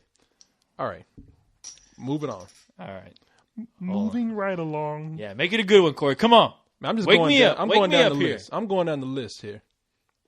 You know what? Next week, I'm going to help you out with some of this shit. Are you? Yes. I'm going to find out. Yeah. Now, don't, send it to, is Renegade still doing his whole page thing? Probably so. Okay, send that shit over to Renegade's page. I'll Okay. look at it and I'll pull some out, and me and Corey will pull out the best ones. All right. Here's a guy named Darth Siskel. Nice. What is Darth Siskel? Darth Is that Siskel. okay. What does he have to say, Corey? Well, I'm wondering, first of all. Oh, I ain't boy. going to say anything. Sorry, people. Well, I was wondering if Darth... Okay, I ain't going to question his sexuality. No. Where's my keyboard? Okay, here we go. I got an email right here. All right. And, he's mad. He's another one. Another mad. Yeah, I've been on Spill for quite Another some time pissed now. off customer. And have only sent you like 3 messages personally, all of which have been ignored. Like he's like Fatal Attraction. I will not be ignored. Like, unless you don't have tits, I don't care. Okay, let's see this. That is, unless you have tits, I don't care. Okay, I got something right here. He says, "What movie's success or lack of success took you by surprise?" Lack of success took us by surprise? There's a lot of movies. We always say Sex Drive. Isn't Bolt one of them? Sex Drive, definitely a big one. Sex Drive, Bolt, I thought would was have done shocked. better. Yeah, I was shocked that Sex Drive didn't get any kind of No, attention. Bolt I thought would have done better, but thinking Yeah. about it, we talked about it on a couple of cold ones, and Yeah. it really should have been released a week later. I don't know why they did Yeah. that. Twilight, I want to say I was shocked, but after seeing how girls were trampling other girls on Right. in malls and shit, Right. so I was surprised up until like 2 days before the movie came out. Right. So I wasn't surprised when the movie actually made $70 million. So, but I'm still that is a phenomenon that still yeah. got me like wondering what the fuck is going on with that movie. Yeah, it's that book, dude. It's chicks in those books. Tell you what, There's a lot they of are movies. they are a force to be reckoned with. Yeah, there's a lot of movies that have like they've not had the success they thought that I thought they should have. Let me tell you something. There's been a lot of horror movies that I've thought, why are they number one at the box office? Oh, well, that's that's been going on for a while. Where But just I'm still- any random horror film Yeah. is gonna jump up to number one. Okay. Oh, here's a movie whose success I'm shocked by. Oh man, I can't remember, but It doesn't help me, Corey. it's the Fireman's movie that was made by Kirk Cameron. Oh, I can't remember. I remember you were talking about Left it. Alone or Was- something like that. It was a movie that cost like isn't it like a Christian produced like some when I have to- organized church or something. I understand once I read about it. Yeah. Now I can't remember the name of the movie. People look it up. It came out not too long ago. It's about Kirk Cameron plays a fireman, and they push it. They try to push it as a drama. Yeah. Where a fireman is having trouble with his wife at home, but the reason why they work it out is because they kneel in front of the cross and they pray to Jesus. So they bring so it is obviously a very Christian movie. Uh-huh. I'm not talking about the religion of the movie at all. So people don't jump Right. at me. Yeah. However, the movie was made for something like $5, and it made like $7 million or something like that. Its opening weekend. Did this go straight to DVD? No, it came out in the theater. It was in what the I'm saying. theaters. I've never heard of it. This movie, nobody knew what I this know it movie made was. like tons of money, but I never fucking heard of it. This movie was out. I mean, no, look, I went to go look at the top 5 Yeah. for a couple of cold ones one weekend, Mm-hmm. and there was a movie in there I did not know the name of at all. Didn't know where it came from. Yeah. Now, I go to look at what this movie's about, and they say it's a Kirk Cameron movie produced by a religious organization. I'm saying, oh, okay, now I know why. But the Yeah. movie really did cost something like $500,000 to make, and they recouped it with like $6 million this opening weekend. With no advertising, Yeah. no posters or anything around in major places. Because everyone around the Bible Belt went and saw. They- went and watched the movie that weekend, huh? They actually did a grassroots movement to get people to the theaters to see this bet, movie. yeah. Yeah, they organized. I'm sure those same people were in those theaters like all weekend long. Oh, they went to see it about Support. 3 times. Yeah. Like the people that went to go see Passion of the Christ about 5 times. I'm Oh, like, yeah. how do you do that? Yeesh. How do you sit there and watch Jesus get the fuck beat out of him for like 5 screenings? I'm like, that's sadistic if Hey, you ask me. I can watch anyone getting ass whooping. Okay, I guess Jesus Especially too. Jesus. I mean, because you know what? An ass whooping is an ass whooping, Corey. Well, if anybody can take an ass whooping, it's Jesus. Oh, yes. Because that dude will come back 3 days later. Yes, he will come back. In fact, he'll come back and be like, hey, do it again. Yeah, He'd be like those try wrestlers. Try that shit again. Yeah, let's one more time. Jesus turns into the Punisher. Yeah. You can see Jesus coming out, licking his like blood from his lips. Yeah. I can take more. Let's do it again. Choking someone with that towel he got around his waist. Oh, I'm gonna get in trouble for that. Be careful, Corey. Not nobody ever mess with I me. wanna They all get piss mad on- at me. They don't get mad at you. Snipered. Okay, let's go to an email from Dank. Dank. Yeah. That sounds like taint. Yo, to you. That don't sound like taint. That don't sound nothing like that. Sorry. Okay. Dank says, What does Dank say? oh, this is a relationship God question. dank it. Okay, so he says, I've been dating this chick for almost 2 years now. We're both 20. I'm black and she's Asian. Get out. That's your first problem. Get out. Don't black. do it. No, yeah, exactly. No, the first problem is she's Asian. Her parents are going to kill you, man. Got yellow fever. You ever see those shows where they cook cats and dogs? They're going to be putting you in a pot. Hey, I salute that guy. I love Asian women. I Oh, love man. them. Woo! I tell you what, man. You talk about some forbidden fruit. Oh, no. There ain't nothing like an Asian woman. Dated one Asian girl in my whole life, and that was You did? That was some good shit. I need to see what this Asian woman looks Okay, like. let's see. I'm 20, I'm black, she's Asian, and I've Yeah. always had trouble with the fact that her family still finds it uneasy for her to be dating me because of the color of my skin. Don't they know who I am? Have you ever been in this situation? Got any advice for me? Every week. Last weekend. Last night I was in that situation. Oh my god. No, listen, man. Yeah. I have been in that situation before, and I'm gonna tell people. I'll be honest with you. I don't approach women at bars. I don't approach women on the street, anything like that. And given what I do, I have nothing against dating black women at all. I love black women. And I'm just one of those guys who just doesn't turn anything down when it comes to me. And I've seen a lot of non-black women because of that reason. Because I've gone out with a lot of people who have actually talked to me. Corey's dated a chair at one point. Very sad. Oh, what, a chair? Yeah. A chair? I dated a chair? Well, you were humping one of those chairs in the living room. I've dated furniture before. Hey, baby, what you doing? Corey, what are you doing riding that couch, dude? Listen, man. Fucked up.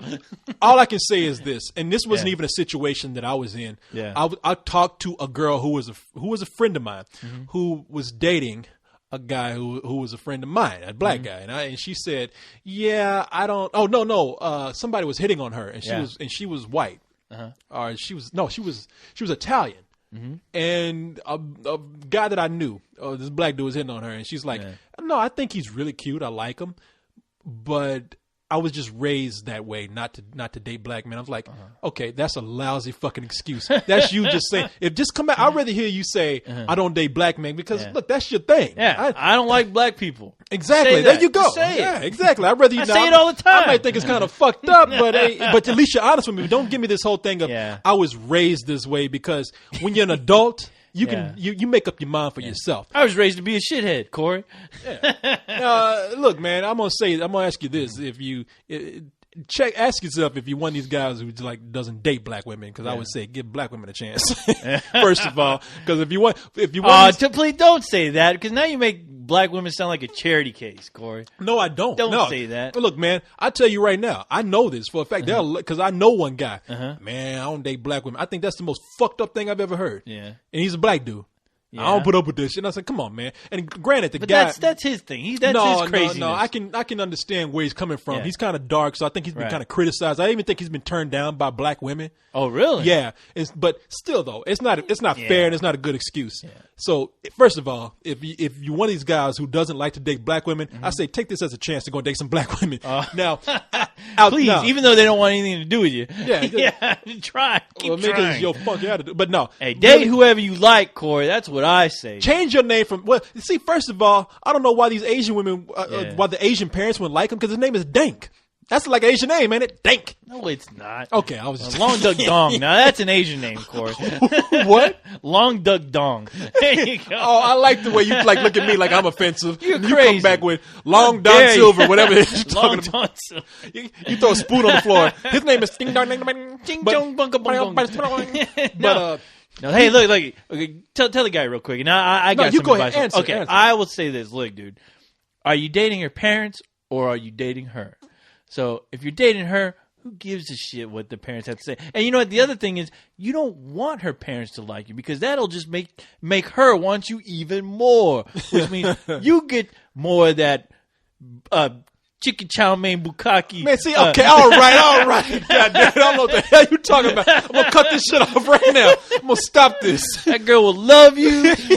Say, look, baby, they're trying to separate us. Just feed her some of that shit. She will love you. She will marry your ass. You'll have Elvis marrying you both in no time. Did you hear what you chicken chow chu mein? Just shut the fuck up.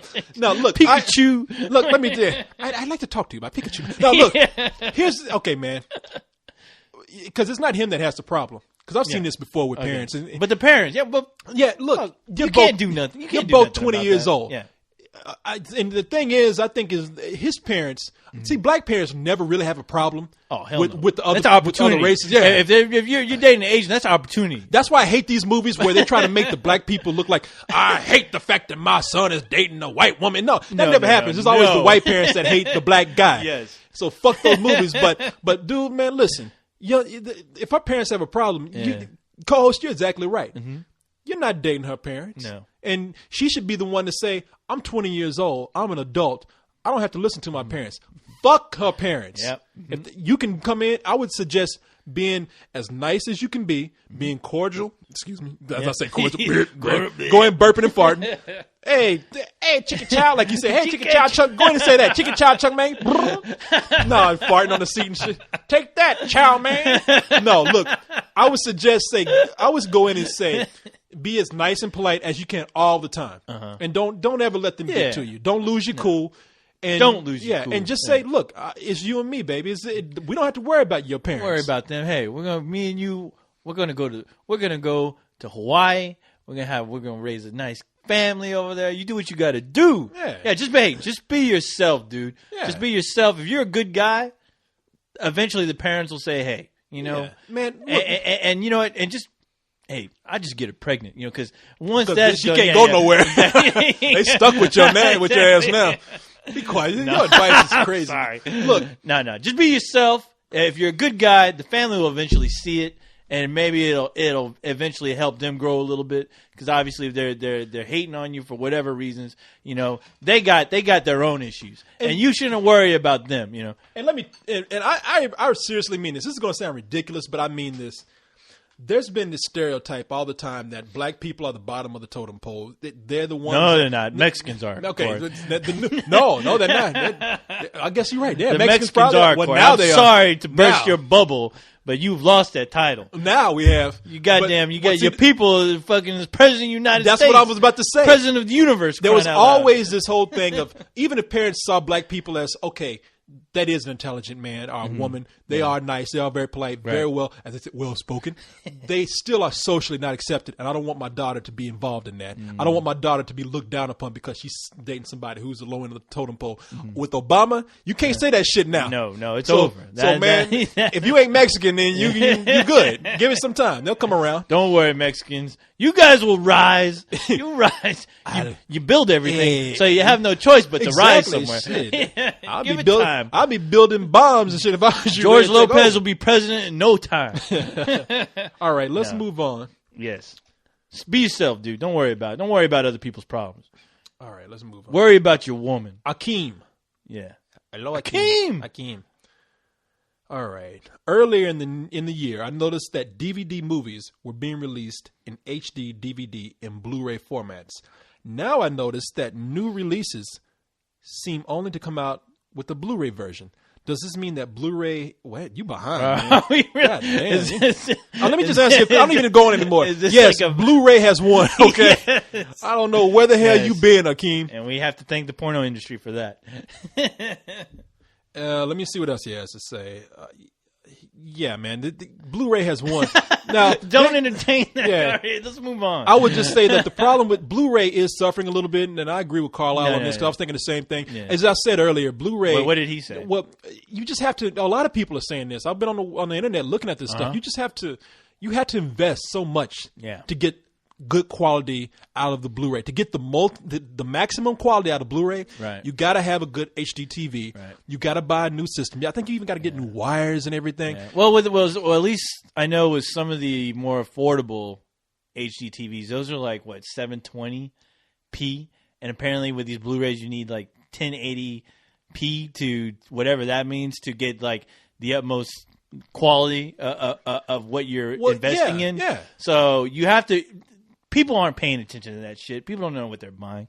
But, it's a lot of bullshit, you know, to tell people, well, you know, if you get 1080p HD TV along with the Blu-ray, you're going to get exactly what you should be seeing, which is the best picture possible. Yeah. But a lot of TVs that are being sold that people can afford right now are usually like 720p. And you're going to have some know-it-all jackass come and tell you, hey, nice TV, but... What is it? 720? You're not even getting the full potential of your HD, of your goddamn Blu-ray player, so you can see exactly what you should be seeing. Exactly. And people are going to go, what? Well, that's the problem, man. Yeah. Your DVDs are fine right now. Well, and now, if people don't know, I'm sure a lot of people don't know. I've been told this, but a lot of the DVD players now are up-converting, which means... they're up converting, I guess, the number of pixels that you normally get with with a DVD, with your regular DVD, which means you can plug your DVD player with up conversion into, let's say, your 720 HD TV, and you can get pretty much almost a little bit better picture than what you get with normal DVD, which means... I ain't even going to try to get into what that means, but it basically... It'll make it better quality. It pumps up the signal. It pumps up the signal more going through the TV, so it looks a lot clearer and a lot more vibrant. They got a converter that I think... Now, this is what I've heard, that will put DVD to fit your 1080 1080p, format on your high definition television. Oh, Look, yeah. Well, bottom line is this: people are not really giving up their DVDs. Oh no, DVDs are still coming out. We are in a recession right now. The economy is not that great. People are not rushing out to buy all this expensive shit, and it's an early adopter thing to do right now too. Do I think Blu-ray is going to die anytime soon? I don't think so. No, I don't. I think they're going to give it more of a chance because they got so many more titles coming out. They won the war with HD DVD. The thing is, like, I noticed that if you look online or if you even go to like any store like Target or Walmart, a lot of the Blu-rays are now finally coming down to like the $20 price range. Well, that's the other thing. Blu-ray costs about $20, $10 more. It used to. I mean, like I said, recently I just noticed the HDs are starting to go down in price, which hopefully that'll mean if they're really trying to get these Blu-ray players into households, they're going to have to come down on that price because the average price is about $300 right now. Yeah. So and plus, my only complaint about those Blu-ray players, they're fucking huge, dude. It's like they're about the same size as your old VCR. I mean, they're bulky and they're huge. I don't understand with the new technology why they can't be smaller. I'm sure just like, I mean, if you remember when the DVD players came out, those fucking things were huge. Yeah. And now they're like, they fit in the palm of your hand. Oh, no, you can get them out of a box of cereal now. Yeah, exactly. Exactly. So, yeah. Well, that's a good point, man. I mean, if you ask me personally, and I'm sure you would say the same thing, there's no reason to go out and rush to buy a Blu-ray DVD player. Not really. I mean, I know I would like to get one just because I'd like to get the best possible quality. But every time I look at it, I'm like, do I really need that? Yeah, no, I mean, do I really need that? No, you don't. I tell you right now, you don't. And thank God for people like you because I'm like, no, I do need that. No, I'm telling you, you do not. No, you don't. Are you sure? Yeah. Because I feel like I need it. No, you do not need that. By no means is DVD being phased out like VHS. Oh, no. Are you kidding me? No. So, yeah, never. Okay. Anyway, all right. We have a email here from Jose Antonio Rivera. Hey! Jose Antonio Rivera. ¿Qué pasó? Hey, ¿qué pasó, man? Hey. Simón. Cabrón. Hey! All right. So, he says, Fox recently announced that they would no longer be showing cartoons on Saturday mornings. I'm 25. When I was a kid, Saturday mornings were dominated from 6 a.m. until noon with cartoon blocks on most networks. Today, I found only 2 to 3 networks are still showing cartoons, but they're either condensed hours, anime ripoffs, or old TV shows like Beekman's World reruns. I understand we have Cartoon Network and now showing cartoon nonstop. Cartoons nonstop with original shows. But I was wondering what your take is on this. Are kids getting gypped out of childhood traditions because of waking up on Saturday mornings with a bowl of cereal and sitting down to watch cartoons? Or is it a sign of the times that kids just aren't into cartoons as much as they used to be? Come on, man. Look. Well, okay, number one, Corey. Yeah, go ahead. Have you seen the cartoons they've been putting out on Saturday mornings? No. Okay. I have. Don't ask me why. But a majority of them are all shit. And I can't blame kids for not being interested in these cartoons. They're not cool. They don't have their version of, like, let's say the Teenage Mutant Ninja Turtles or stuff like that anymore. And it sucks, because it is kind of sad when you realize Saturday mornings, the kids are out of school. You expect them to be running around playing outside. And then they get stuck inside, watching cartoons, and there's just nothing to watch.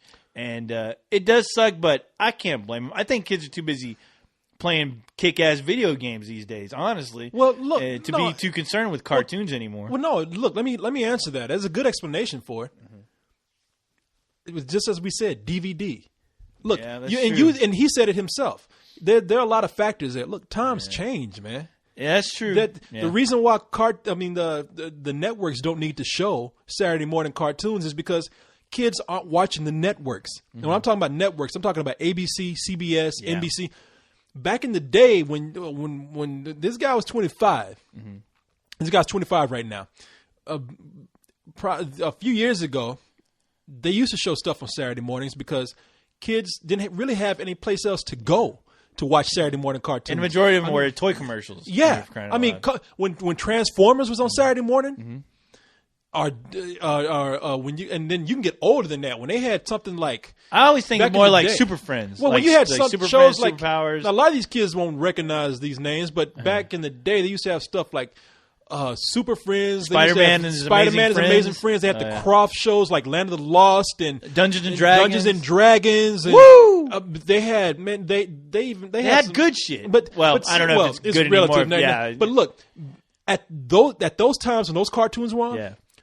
there weren't even VCRs. No, that's true. VCRs became prominent in '84.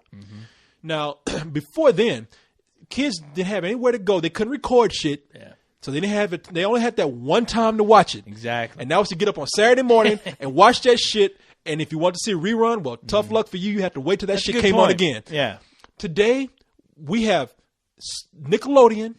We have Cartoon Network, and then we have other channels that show children's programming like TLC, and those shows, and especially Cartoon Network and Nickelodeon, they're dedicated to showing cartoons all day long. yeah. There's another. I think there's a sister station of Cartoon Network. Oh, where, the yeah. Disney Channel is Yeah, another one. yeah. And so kids are being fed cartoons 24 hours if they want to see that shit. Okay, Disney Yeah. Channel, that's a kid's channel. Right. If your kid is sicking up at night like 3 a.m, you're like, Mom, I can't go to sleep. Go watch the fucking Disney Channel. And granted, a good. I know for like at least around the '90s, the good cartoons were on during the week. You know, so like Batman and like the animated series. But and yeah, but stuff look, like man, that. I mean, kids. like Thundercats, yeah. He-Man. Yeah, they came on the afternoon. Yeah. But networks don't even need to really do that anymore. Nope. They got the good cartoons are going to Nickelodeon and Cartoon Network and plus, like I said, we have DVD now.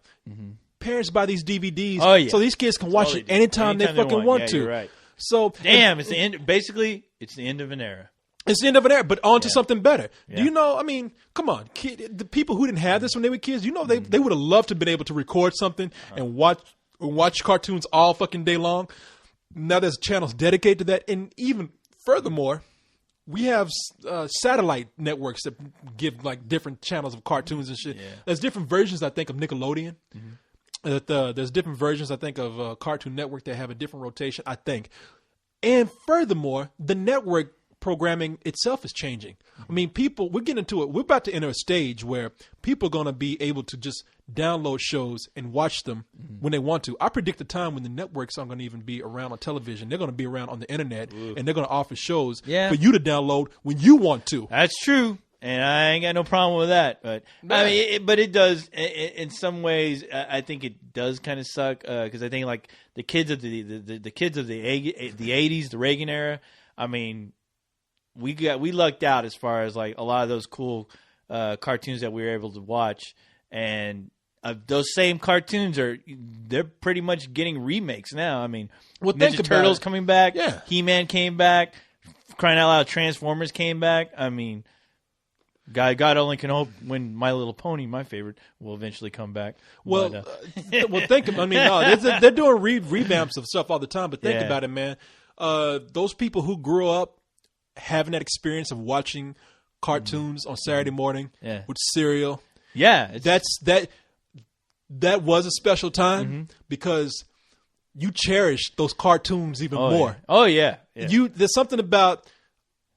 When you have the ability to watch something at leisure on DVD whenever you want to, you really do lose the sense of value. That it's not special anymore. Yeah, it's easy accessible. Yeah, it's easily accessible. And I remember being a real little kid, man, and they had the Rankin Bass Christmas specials come on, and those were special every Christmas.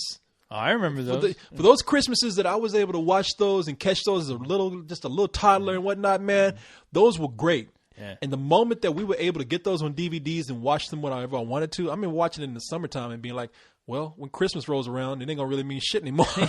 So yeah. So I mean, it's sad. Everything we always reminisce about, as you say, the end of an era. We always cherish those moments that we had, and we're kind of sad because it's gone.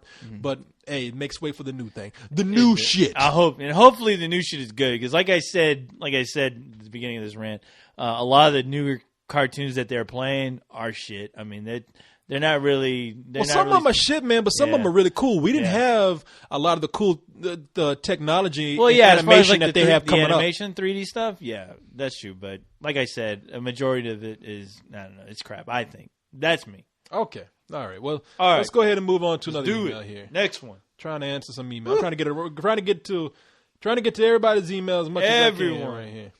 All right. Let's see. Oh, God. Okay, here we go.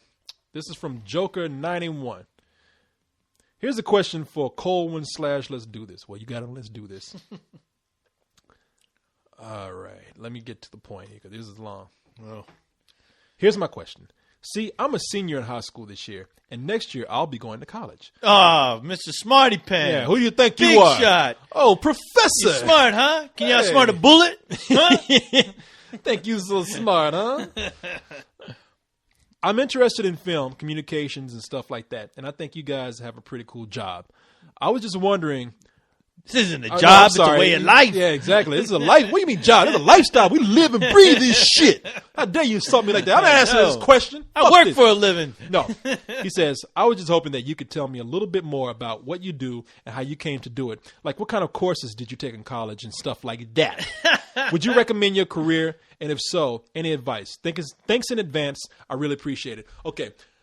All right. Now, look. What college did you go to, Corey? Clown college. I learned how to get up a car of like 30 people in a Kia. But no, listen. Let me just say that what we do is pretty unique. And I'm not bragging here. If anything, stop bragging. No. If anything, this is me. That's you bragging. Yeah, exactly. You can't do this shit. Who do you think you are? You can't. No, the way we fell into this was truly, it was just self-driven and accidental. Yeah. Or not even accidental. It was just circumstance. Yeah. Where I didn't apply for this. This site didn't come out of me pitching an idea. This is something that I did in my spare time, and somebody saw it and they said, "Hey, we'd like to develop this idea." That's for this particular site.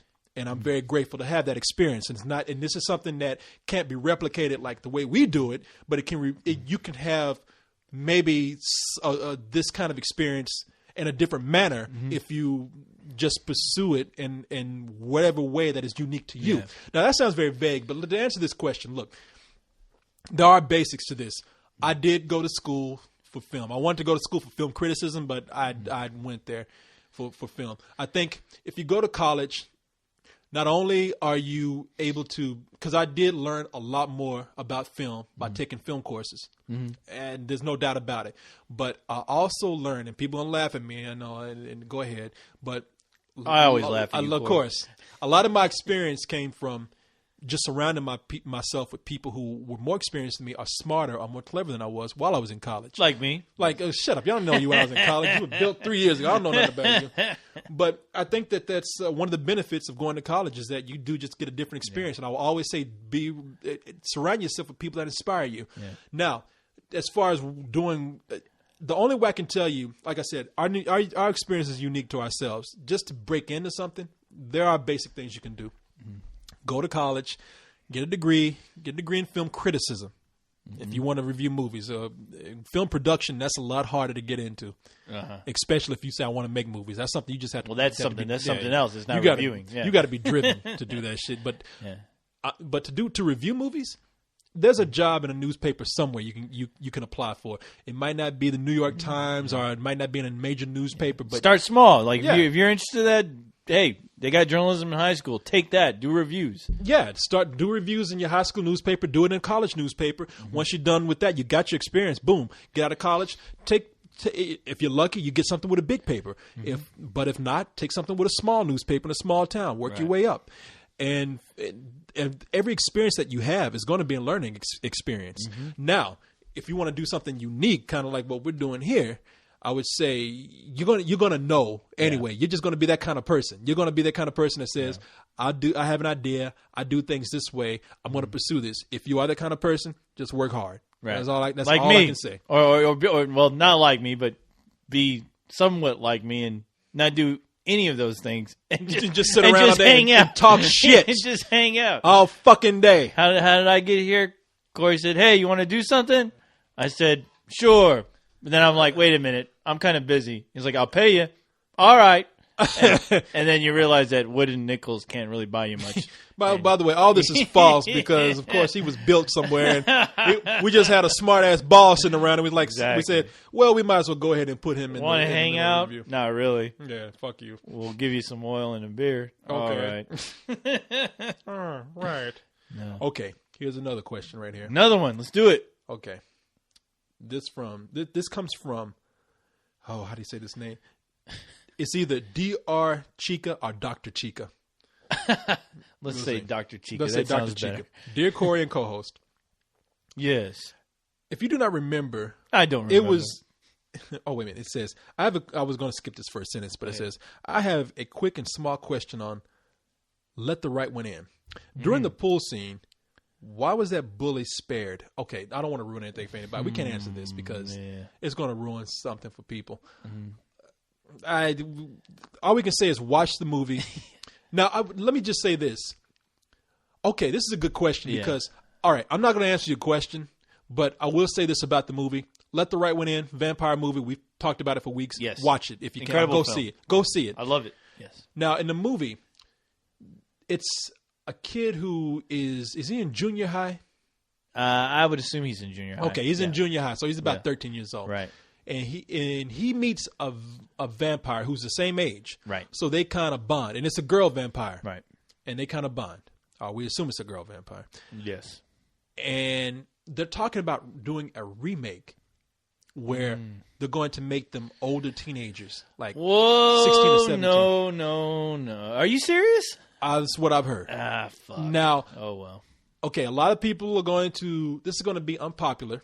Apparently, I'm very It is. unpopular when it comes to vampire They're stripping things. away No, everything that's I'm cool saying about my it, opinion yeah. is going to be unpopular Oh. because I would say one of the problems that I had with Let the Right One In, I had a problem with how I didn't really see these kids that were picking on him as being that cruel. Right. I saw them as kids just being kids. I didn't really see Right. anything, and so Which now, made, I mean, and I thought that was the good thing about it. They were being depicted as kids, just being kids. well they tried. But you got to think when you were a kid, I'm sure when bullies picked on you, it was a big deal. I mean, as you grow as an adult, I'd imagine you'd probably think, it's not such a big deal. You laugh about it. But Yeah, when okay. you're a kid, it's a big deal to you. Okay. Which is how they predicted. Which is how they depicted it in that film. Okay, I can see that. I just thought that, okay, in the movie, and it works out because a lot of things are done where you say, wow, those kids suffered this kind of treatment, but I can understand because it's a kid vampire doing the justice that they see fit for a kid. Yeah. Now, in a remake, first of all, if they do a remake, I don't know what it's going to be like. I don't know anything about They it. need to fucking change the name. I don't like the fact it's going to be goddamn teenagers. Well, it's retarded. Well, the reason why I could see the benefit of having teenagers Oh, is that, let me tell you, I mean, I'm not Let's hear saying it. this would be good. No, I'll I could see teenagers being much more cruel, much more violent, and much more deserving of whatever's coming to them when they pick on somebody. And so that's me trying to rationale. I mean, to bring some sort of rationale to why this would work. Well, just because. Well, I think it's basically because American audiences cannot handle seeing kids like a scene like that at the end of that film. No, the American public cannot handle that. It just Well, it's not going to be appealing to a lot of people. Well, that's the other argument. I think that Yes. them bringing in teenagers is a cop out. I think it's more. Yeah, it is more of a cop out than a creative decision. So I'm not crazy about it. I mean, that's what separates that movie. That movie, Let the Right One In. That's what separates it from every other vampire movie, just because it is so different and it's dealing with kids, but it's dealing with them in a very realistic way, I think. With bringing in teenagers, it's another film. I mean, it's not the same. It's not the same thing. Yeah. Okay. So- No, I agree. All we can do is see what they're doing. Yeah, And I mean, I'll always- yeah. see it, but I've always said the original is there. yeah. I mean, who No, cares if that's they make true. a No, remake? that The is original true. is always there. Yeah, it's just like, you know what? Just I don't know. Just like with Wreck, which what the hell happened? See, I with liked that? Wreck though. No, I mean, I'm sorry. I no, like no. Quarantine, the movie that it was Yeah, remade from. I like that. We like, you know what? And the thing is, I will say right now that I regret that. What did I give it? Did I give it full price? I kind of almost regret giving it full price. You wanted to give it less? Because the more I think about it, the more I thought that they really didn't capture what the original one had, and I can easily say that now just because it didn't strike a chord with anybody. That movie came and went.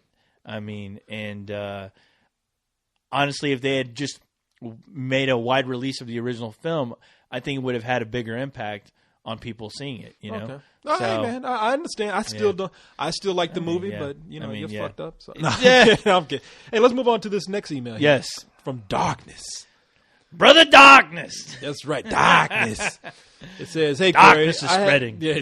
Darkness is spreading throughout the land." Hey, Corey, I've been listening to Coco and Let's Do This, and I love listening to it every week. Thank you, sir. Thank you. I'm going to college right now in upstate New York, and your shows and site in general is a good break from the hard work I have to do. I actually major in theater as well, faggot. No, I'm kidding. That's not. How dare you, How Corey? dare you? I know. Hey, man, we do it. Come on. Some of our greatest actors have theater backgrounds. How dare you, sir? And after we gone on defending like gay marriage, I don't feel bad for saying that. I'm just joking. You son of a bitch. All right, let's see. It says, anyway, I want to know if college was very hard for you. I'm having a hard time trying to improve, and it just doesn't seem like it's coming fast enough. It's college, dude. No, yeah, it's hard. Shit, what you think it is? What, you thought you were going to go have a picnic? Fuck you. No, don't get me wrong. I have received praise for my work, and I've done, and my, wait a minute, what do you say? I've received praise for my work that I've done. Yeah. But I'm still at not the level I want to be. Have you ever experienced this in any of your films that you have made or making? Thanks. Huh? You trying to wait a minute. Are we directors now? Are you a director now? What? Huh? He went from like saying, tell me about college, but tell me about college. But I'm confused. No wonder college is hard for you. Exactly. You got me confused. Your professors are probably confused about the papers you're writing. What the hell? You're going off on tangents here, my friend. I'm writing about Beowulf. Beowulf was crazy. But I do not understand why the vampires in Twilight why they don't burn up in the sun. I don't understand. What? Exactly. I know. So what was his question for? Well, it went from like, tell me about college. Have you ever experienced college through the films that you made? I can only assume that he's asking why is college so hard? Okay, look, college is hard. Yeah, college is hard because you don't know how to ask a question. That's why. Damn. Because your professor don't know what you're asking. Killing me. Yeah. You know something? I'm having a hard time trying to finish this paper. Tell me about where you bought your shoes. No, I'm having an incredibly hard time with my term paper. But how do you become a director? Huh? What? All right. Oh, what was your favorite part of Gulliver's Travels? Blue.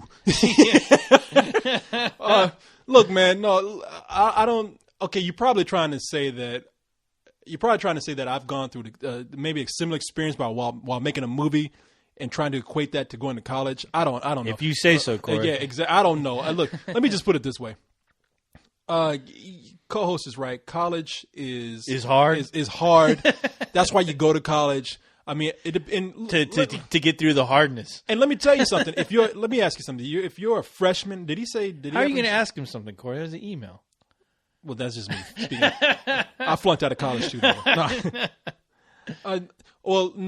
And I'm asking this as a way to respond to me back later if you want to. I will say this. You can tell me in an email, but I ask you, are you a freshman in college? And if you are, you're probably going through an adjustment period. Mm-hmm. And maybe you're not. I mean, if you're not, I remember when I went to school, I had a really bad semester, and I blamed it on a lot of things. I mean, I was going through. I had a bad breakup. I was adjusting to a new job I had. I just wasn't into it because of the class. I mean, there was a lot of things that could have been wrong. Mm-hmm. So I would say, Corey Coleman, the younger years. Exactly. At the point that you're writing this email, look, the semester's about to come to an end. Yes. Do the best you can. I'm sure you have finals coming up. Just study your ass off for your finals. Try to bring up your grades through your finals and ride this semester out. And whatever you learn from this semester, bring it on to your next semester. I mean, the semester's almost over. So, and just keep in mind, college. Pay attention. Take notes. Yeah. Cheat. Get a girl, man. Shit, get laid. Yeah, exactly. Shit, that's the That'll problem. get rid of all your problems. Yeah, shit, you ain't partying enough in college. Ain't nothing like getting laid to get rid of all your goddamn problems. Clear your head. Woo! Yeah, you in college, man. That's why I love the women. Yeah, I'm not even telling you to go out and drink. Get a girl. Yeah. Bring it to your room for a little while. Yeah, get a tutor that. You know what the best thing is? Get a tutor that'll have sex with you after you're done. Oh boy, don't go there. You're gonna get a lot of guys too excited, and they're like, I know the tutor's gonna be like, "Get off me!" Oh, I wish you never. Oh, blue balls. Oh my god. Oh boy, Oh, I can't wait to learn today. Not again. That always sucks when you have a hot teacher and you're just praying to God. I'm not even saying a teacher, Just- a tutor. Tutor. The too. tutor's worse because Well- if you can have a tutor like let's say you have one of those tutors who's a hot girl the same age as Yeah. you, and you something they're talking to, and you just some dumbass who can't have no game with it at all. Yeah, I know. That's the worst And feeling in that the world. man. sucks, dude. You have to. hate It's like being on a date where it goes wrong every date. and you can just see on her face that just we're here to study and that's it, motherfucker. You touch me, I'm screaming. It's like having like 20 first dates that go wrong every time. Oh my god! No wonder you probably going through that. No wonder you can't fucking learn. Get yourself an ugly tutor. Yes. Yeah, that's what I suggest. Oh my god. Craigslist. That's what that's there for. Get your ass on Craigslist. You're not gonna find any Jessica Albas, but god damn, you'll get some vagina somewhere or another. Somewhere. Yeah, go on, get a brothel. No, I'm Yeah, kidding. man. Don't do that. No, don't do any of that. Yeah. Don't do that. All right. Please, kids. I was in college. We're drunk. All right. This is a good question right here. Yes. Yes. Tell me, Corey. I will tell you. Okay. The answer is no. This comes from Eric Hello, Eric. with a K. Excuse me. How important do you think it is to read the source material of something? Like, for instance, reading the book that a movie is based off of. Okay, I'm gonna end. He has two questions, but I'm in this right now. Look, it's not necessary. I don't think. No. I have not seen. I'm sorry. I have not read one Harry Potter book, but I love those movies. Yeah. Do I think reading the book can enhance the story for you? Yes. Yeah. There's so much that you can get from a book more than you can than watching a movie. Right. Well, people, don't forget, books and films are two completely different mediums. Exactly. And, the book has more detail. And plus, you have your imagination to help you out with a book, which creates a far better experience because it's exactly how you picture it sometimes. It's the characters you want to see. And, the film will always be disappointing because it's somebody else's vision. Yeah, like Leon was telling me, he said that he watched one of the Harry Potter movies where two characters, their relationship was far more developed and you understood why they were so close. Where in the movie, they didn't seem that close. And you wonder why one person was crying over somebody else when that person died. Right. So in the book, you understand it was why they were so close. And you can get into the thoughts of people. As I've used this example before. Watching Cujo is just about a dog that gets rabies and goes. No, it's not just about that. But from the dog's point of view, the dog is a murderous force. The dog is going crazy. It might as well have been sort of like a tornado or some force of nature. But in the book, they talk about how they go from the dog's point of view. The dog thinks that there's bees buzzing in his head. He's going crazy, and that's what's making him go mad. And how are you going to get that out of a movie? That's really hard to do. I mean, I'm not saying they can't, but it's really, From Hell, the Alan Moore graphic novel that was adapted into the Johnny Depp movie. I mean, that movie was handled like a typical, slasher film almost. Yeah. Where the book, it all comes from the point of view of Jack the Ripper. Oh, so, really? Yeah. So, yeah, it was obviously a completely different experience.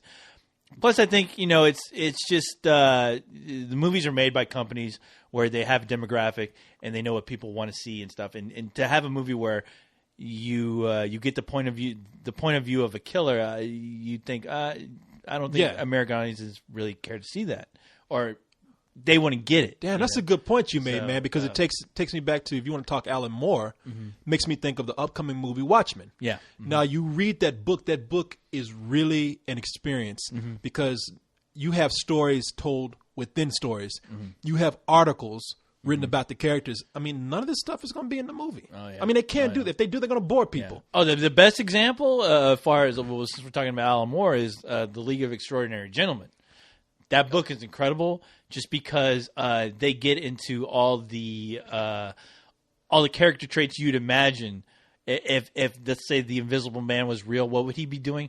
He'd be in a boarding school full of girls, fucking them all And getting pregnant. and getting away with it because people think it's the holy. In the book, these girls were thinking it was the Holy Spirit entering. It's immaculate conception and all that. Yeah, exactly. And the Quartermain and Mina storm in, and she grabs a bucket of paint, throws it in the air, and then you see the shape of a guy, and he runs the hell out of there. Yeah. I mean, and could you ever see that in a movie? Well, you No. could, but they didn't I mean, want to do it because they want to sell it as more of an adventure movie. Exactly. So they took all the edgier and some of the smarter elements of the book and everything. the moral ambiguities of the book Yeah, out. uh-huh. And Yeah, so that's that true. book has a lot more for you to question. You think when you read that book, we on the outside, and plus they had this whole story about Sherlock Holmes that was taken out of it. Oh, yeah. So yeah, I mean, it's a totally different experience. Right. I mean, just to It answer your is. question. Yeah. So- We got one more here. All right. It's from Johnny D. Johnny D. All right. Like that name. I like he's got a picture of a orangutan. Nice. Even better. Johnny You can D, never the go orangutan. wong with orangutans. Yes. But it's a smart orangutan. Look at that. Let me That- see this. That orangutan looking like Andrew. I'd like to talk to you about Pokemon. I know I'm an orangutan, but I like to get into the I like to think. the mindset of how Pokemon is created. The orangutan. I read The idea. I read books before I watch movies. All right. It says, this is an old question. All right. Don't tease me like that, Corey. So my question is, Yeah. he's talking about. Okay, I'll read the whole thing. Yeah. This must be an old email too. With Twilight coming out on the 17th here in Britain. I don't want to that's why. hear Okay, it. that's why. Isn't it? Okay. Yeah, I was wondering. I was like, what? Okay. So, what with Twilight coming out on the 17th of December here in Britain, I would probably be forced to see it because this girl that I really like wants to go. So, my question is, what is the worst film you've had to endure in order to strengthen your relationships with the girl? Honestly, man, I don't think I've never been put in that situation. I don't think. Well, we know you have. But I don't think I've ever been in that situation where I had to go see some movie that I didn't like because a girl was forcing me to see it. Yeah. I usually pick the movie, and sometimes maybe that ruined the relationship. But I've always gone out with girls who were kind of cool about that, man. I remember I got one girl to go see Dead Alive with me. That's cool. Yeah. So I mean, I took a girl to go see this movie. It was a Italian horror film. It was called From Beyond. I've seen that. It's a fucked up movie. And the thing is that it was awkward enough that I was a robot hanging out with this girl. And she wanted to take a chance, and I'm like, all right, well, hey, you want to go out to see a movie? There's a perfect one playing in town, From Beyond. Girls love machines, by the way. And you know what? And the thing is that this girl I was with, she left like about 10, 15 times during the movie. And I was like, well, I guess you don't like my ass, but I like it. damn, this movie is awesome. and then we left, and I looked, and I was like, well, I guess that wasn't your cup of tea. And she's like, I'm glad I'm hanging out with you, but just to let you know, I am fucking terrified of zombie films. And I was like, woo! Oh boy. But I mean, you talk about you're thinking that you really fucked up with choosing your decision of movies. Cause Of course. I was a shithead. I don't care. Yeah, you don't I care don't care anyway. about what anybody I thinks. thought you were gonna say, like, I'm going to do it. Like No. you say, she was like she left. She and left. and you was sitting there, a little ball in a seat, and the ushers have to call. Who do you belong to, little robot? Corey, everyone knows you cannot resist the power, the animal magnetism of a shiny metal ball that just gives you pleasure, unlimited pleasure. all night long. Unlimited. Yes. All you can eat pleasure. All relenting. Well, there is one movie. No, I have yet to chase a girl off with a film. yeah. But there is one movie that I showed a girl, and she was like, "Why did you show me that?" Yeah. It was Corn Dog Man. Oh, I brought really? her to the house, and That's kind of a weird one. Yeah. I said, "Nah, here's the thing though. She Yeah. stayed the night, but." She did look at the movie and say, I said, "Do you like it?" She's like, "No, I did not like that." Yeah. So, whatever. But you know what? I will say this though: if that guy's going to go out with his girl, and if she's really into it, you know what? The best advice I can give is that, you know what? If she's really into it, try to be into it as much as she is, because number one, she will appreciate you more for it. I mean, not so much. Yeah, when you're going to it, you can tell yourself in your head, yeah, this is going to suck ass. Yeah. But you know what? She's excited. Be excited with her. That means a lot to a woman. Don't ask me how I know this, but if they're excited, be excited with them, because God knows how many times they had to fucking run around with your crazy ass, running off to see goddamn Star Wars movies like That's 3 true. times. I mean, with this whole Twilight movie, in some ways I feel kind of bad for women, the women that are really into this book, and some of them who I guess are into this movie, because I'm like, you know, guys have their things with like Star Wars. I was telling you this. Did I tell you this the other day? Like, you look at the love story in Twilight, and you compare it to like something like with Attack of the Clones, where that love story was complete shit. Yeah. I mean, and you still have people to this day defending that movie, saying it's great. I mean, think about all this shit these girls who are like finally into something that they can geek on, you know, just something that they can just completely geek out on, and hearing people all over the place just saying, fuck that shit, that's bullshit, that's for fucking retards. Yeah. You know, the one thing they finally get to hone as their own, people are shitting all over it. And for whatever reasons, and chances are these girls probably read the books, they're excited about it, and everyone's shitting on their parade right now, basically. Well, but, I mean, I feel bad for them, honestly. Well, man, look, no, you're right. I mean, you made a good point. I mean, guys dragging girls to movies all the time that they probably don't like, and girls shut up and take it. Yep, so exactly. And they're being cool about it. Exactly. So, yeah, this is probably, you don't probably realize how many shitty movies you're taking a girl I know, to. and you never think about it. And here's the other thing, man. Shut up. It's a girl, all right? Just shut your mouth. I mean, you know what? Any guy, you're not thinking, man. Any guy would say, if the girl is fine, I don't care. I'm gonna go wherever she wants me to go. Exactly. Yeah, take me to a movie. Yeah, I'll go watch it. I gotta sit with you 2 hours where I get to like maybe put my hand on your knee or something like that. Work that shit, man. Exactly. That is the problem with guys. Work that shit. Don't try to be cool to your friends, because you know what? That chick's gonna leave you. You know what? You can't fuck your friends. Yeah, I mean, exactly. You can't do that. Can, but well, it it depends if you're gay, with a bunch of dudes. You probably don't want to do that. But I mean, you look. Why do you even? You going off on a dumbass question? First of all, I'm thinking about this shit. Look, if a girl asks you, okay. If you had to ask her out, I'm sure that was an obstacle in itself, right there. Right. Building up the courage to ask her out. Now she wants to go to Twilight. Her guard is down. If you say yes, she's like, "Oh, this guy, he never said no. Exactly. He didn't get mad. He didn't bitch." Which I'm sure I'm sure every girl is waiting for that guy to bitch about that movie. And you know what? And that's one of those things that, you know, they're going to pay attention to that shit. Exactly. And you know what? And they're thinking, and that's where I come in. So it's like, hey, he's like, ooh, my boyfriend, he don't want to see Twilight. He don't like nothing I like. Hey, baby, I like what you like. You do? Exactly. Hell yeah. Let's go. You know what? Let's just see Twilight all day Saturday. All day. I bought 5 tickets. I'll buy them all for you, baby. Yeah. Oh, my God. I bought all the tickets. We got the theater to ourselves. I'm in like Flynn. Yeah. Come on. What the hell you talking about? You shut your mouth. You get her guard down. Exactly. You go to the movie. You put your hand around her. You put your hand on her knee. You sit there. She's thinking y'all sensitive because you didn't bitch about going to see Twilight. Exactly. Shut the fuck up, man. When you ask me some stupid ass question for like that. And when you know what? When you go to dinner with her afterwards, shut the fuck up and listen to what she has to say. Exactly. And you know what? Don't even have to listen. You just sit up there and act like you listen. Yes. Hey, get involved. You know what? Hey, pretend like you're reading that goddamn book. She's like, you know what? I like that movie. I'm gonna pick up all those goddamn damn books. it. I mean, can I borrow one of your books, honey? Huh? Can I like read? Hey, how about one of these nights? I'll read to you one of the Twilight books. Yeah, exactly. There you go. You be banging Jessica Alba in no time, Bravo. my brother. Woo! Bravo. See, I think about these kind of things. Damn, Corey. don't you know the first time you meet a girl, it's all about doing whatever the hell they want to do? Exactly. You know what? And you know what? The thing is, girls don't get a lot of slack, so cut them this little slack. It's one Hey. movie out of how many goddamn years? Damn. Something they're into. Hey, man, give them the pleasure. Entertain that idea for Damn. them. Johnny Be a D's- good guy. Be a good guy for once. for Johnny crying out D loud. must be a real orangutan. Think asking me these kind of questions. What the fuck is up with this? Hey, I salute the women, man. I tell you what, I exactly. love women's, and hey, I can waste my time on some crap, some stuff I think is crap. I don't care. Hey, it ain't gonna change what I have for cereal.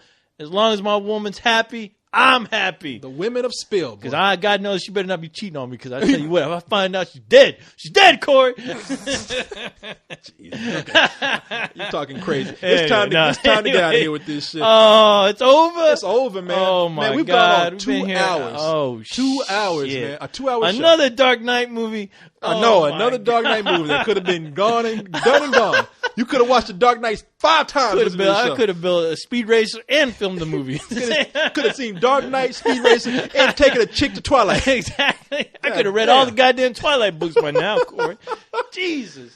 All right, Oh, man. hey, it was fun. Hey, It was fun. always good hanging out. It's only It- one. it It's only always once a good. week. It's Yeah.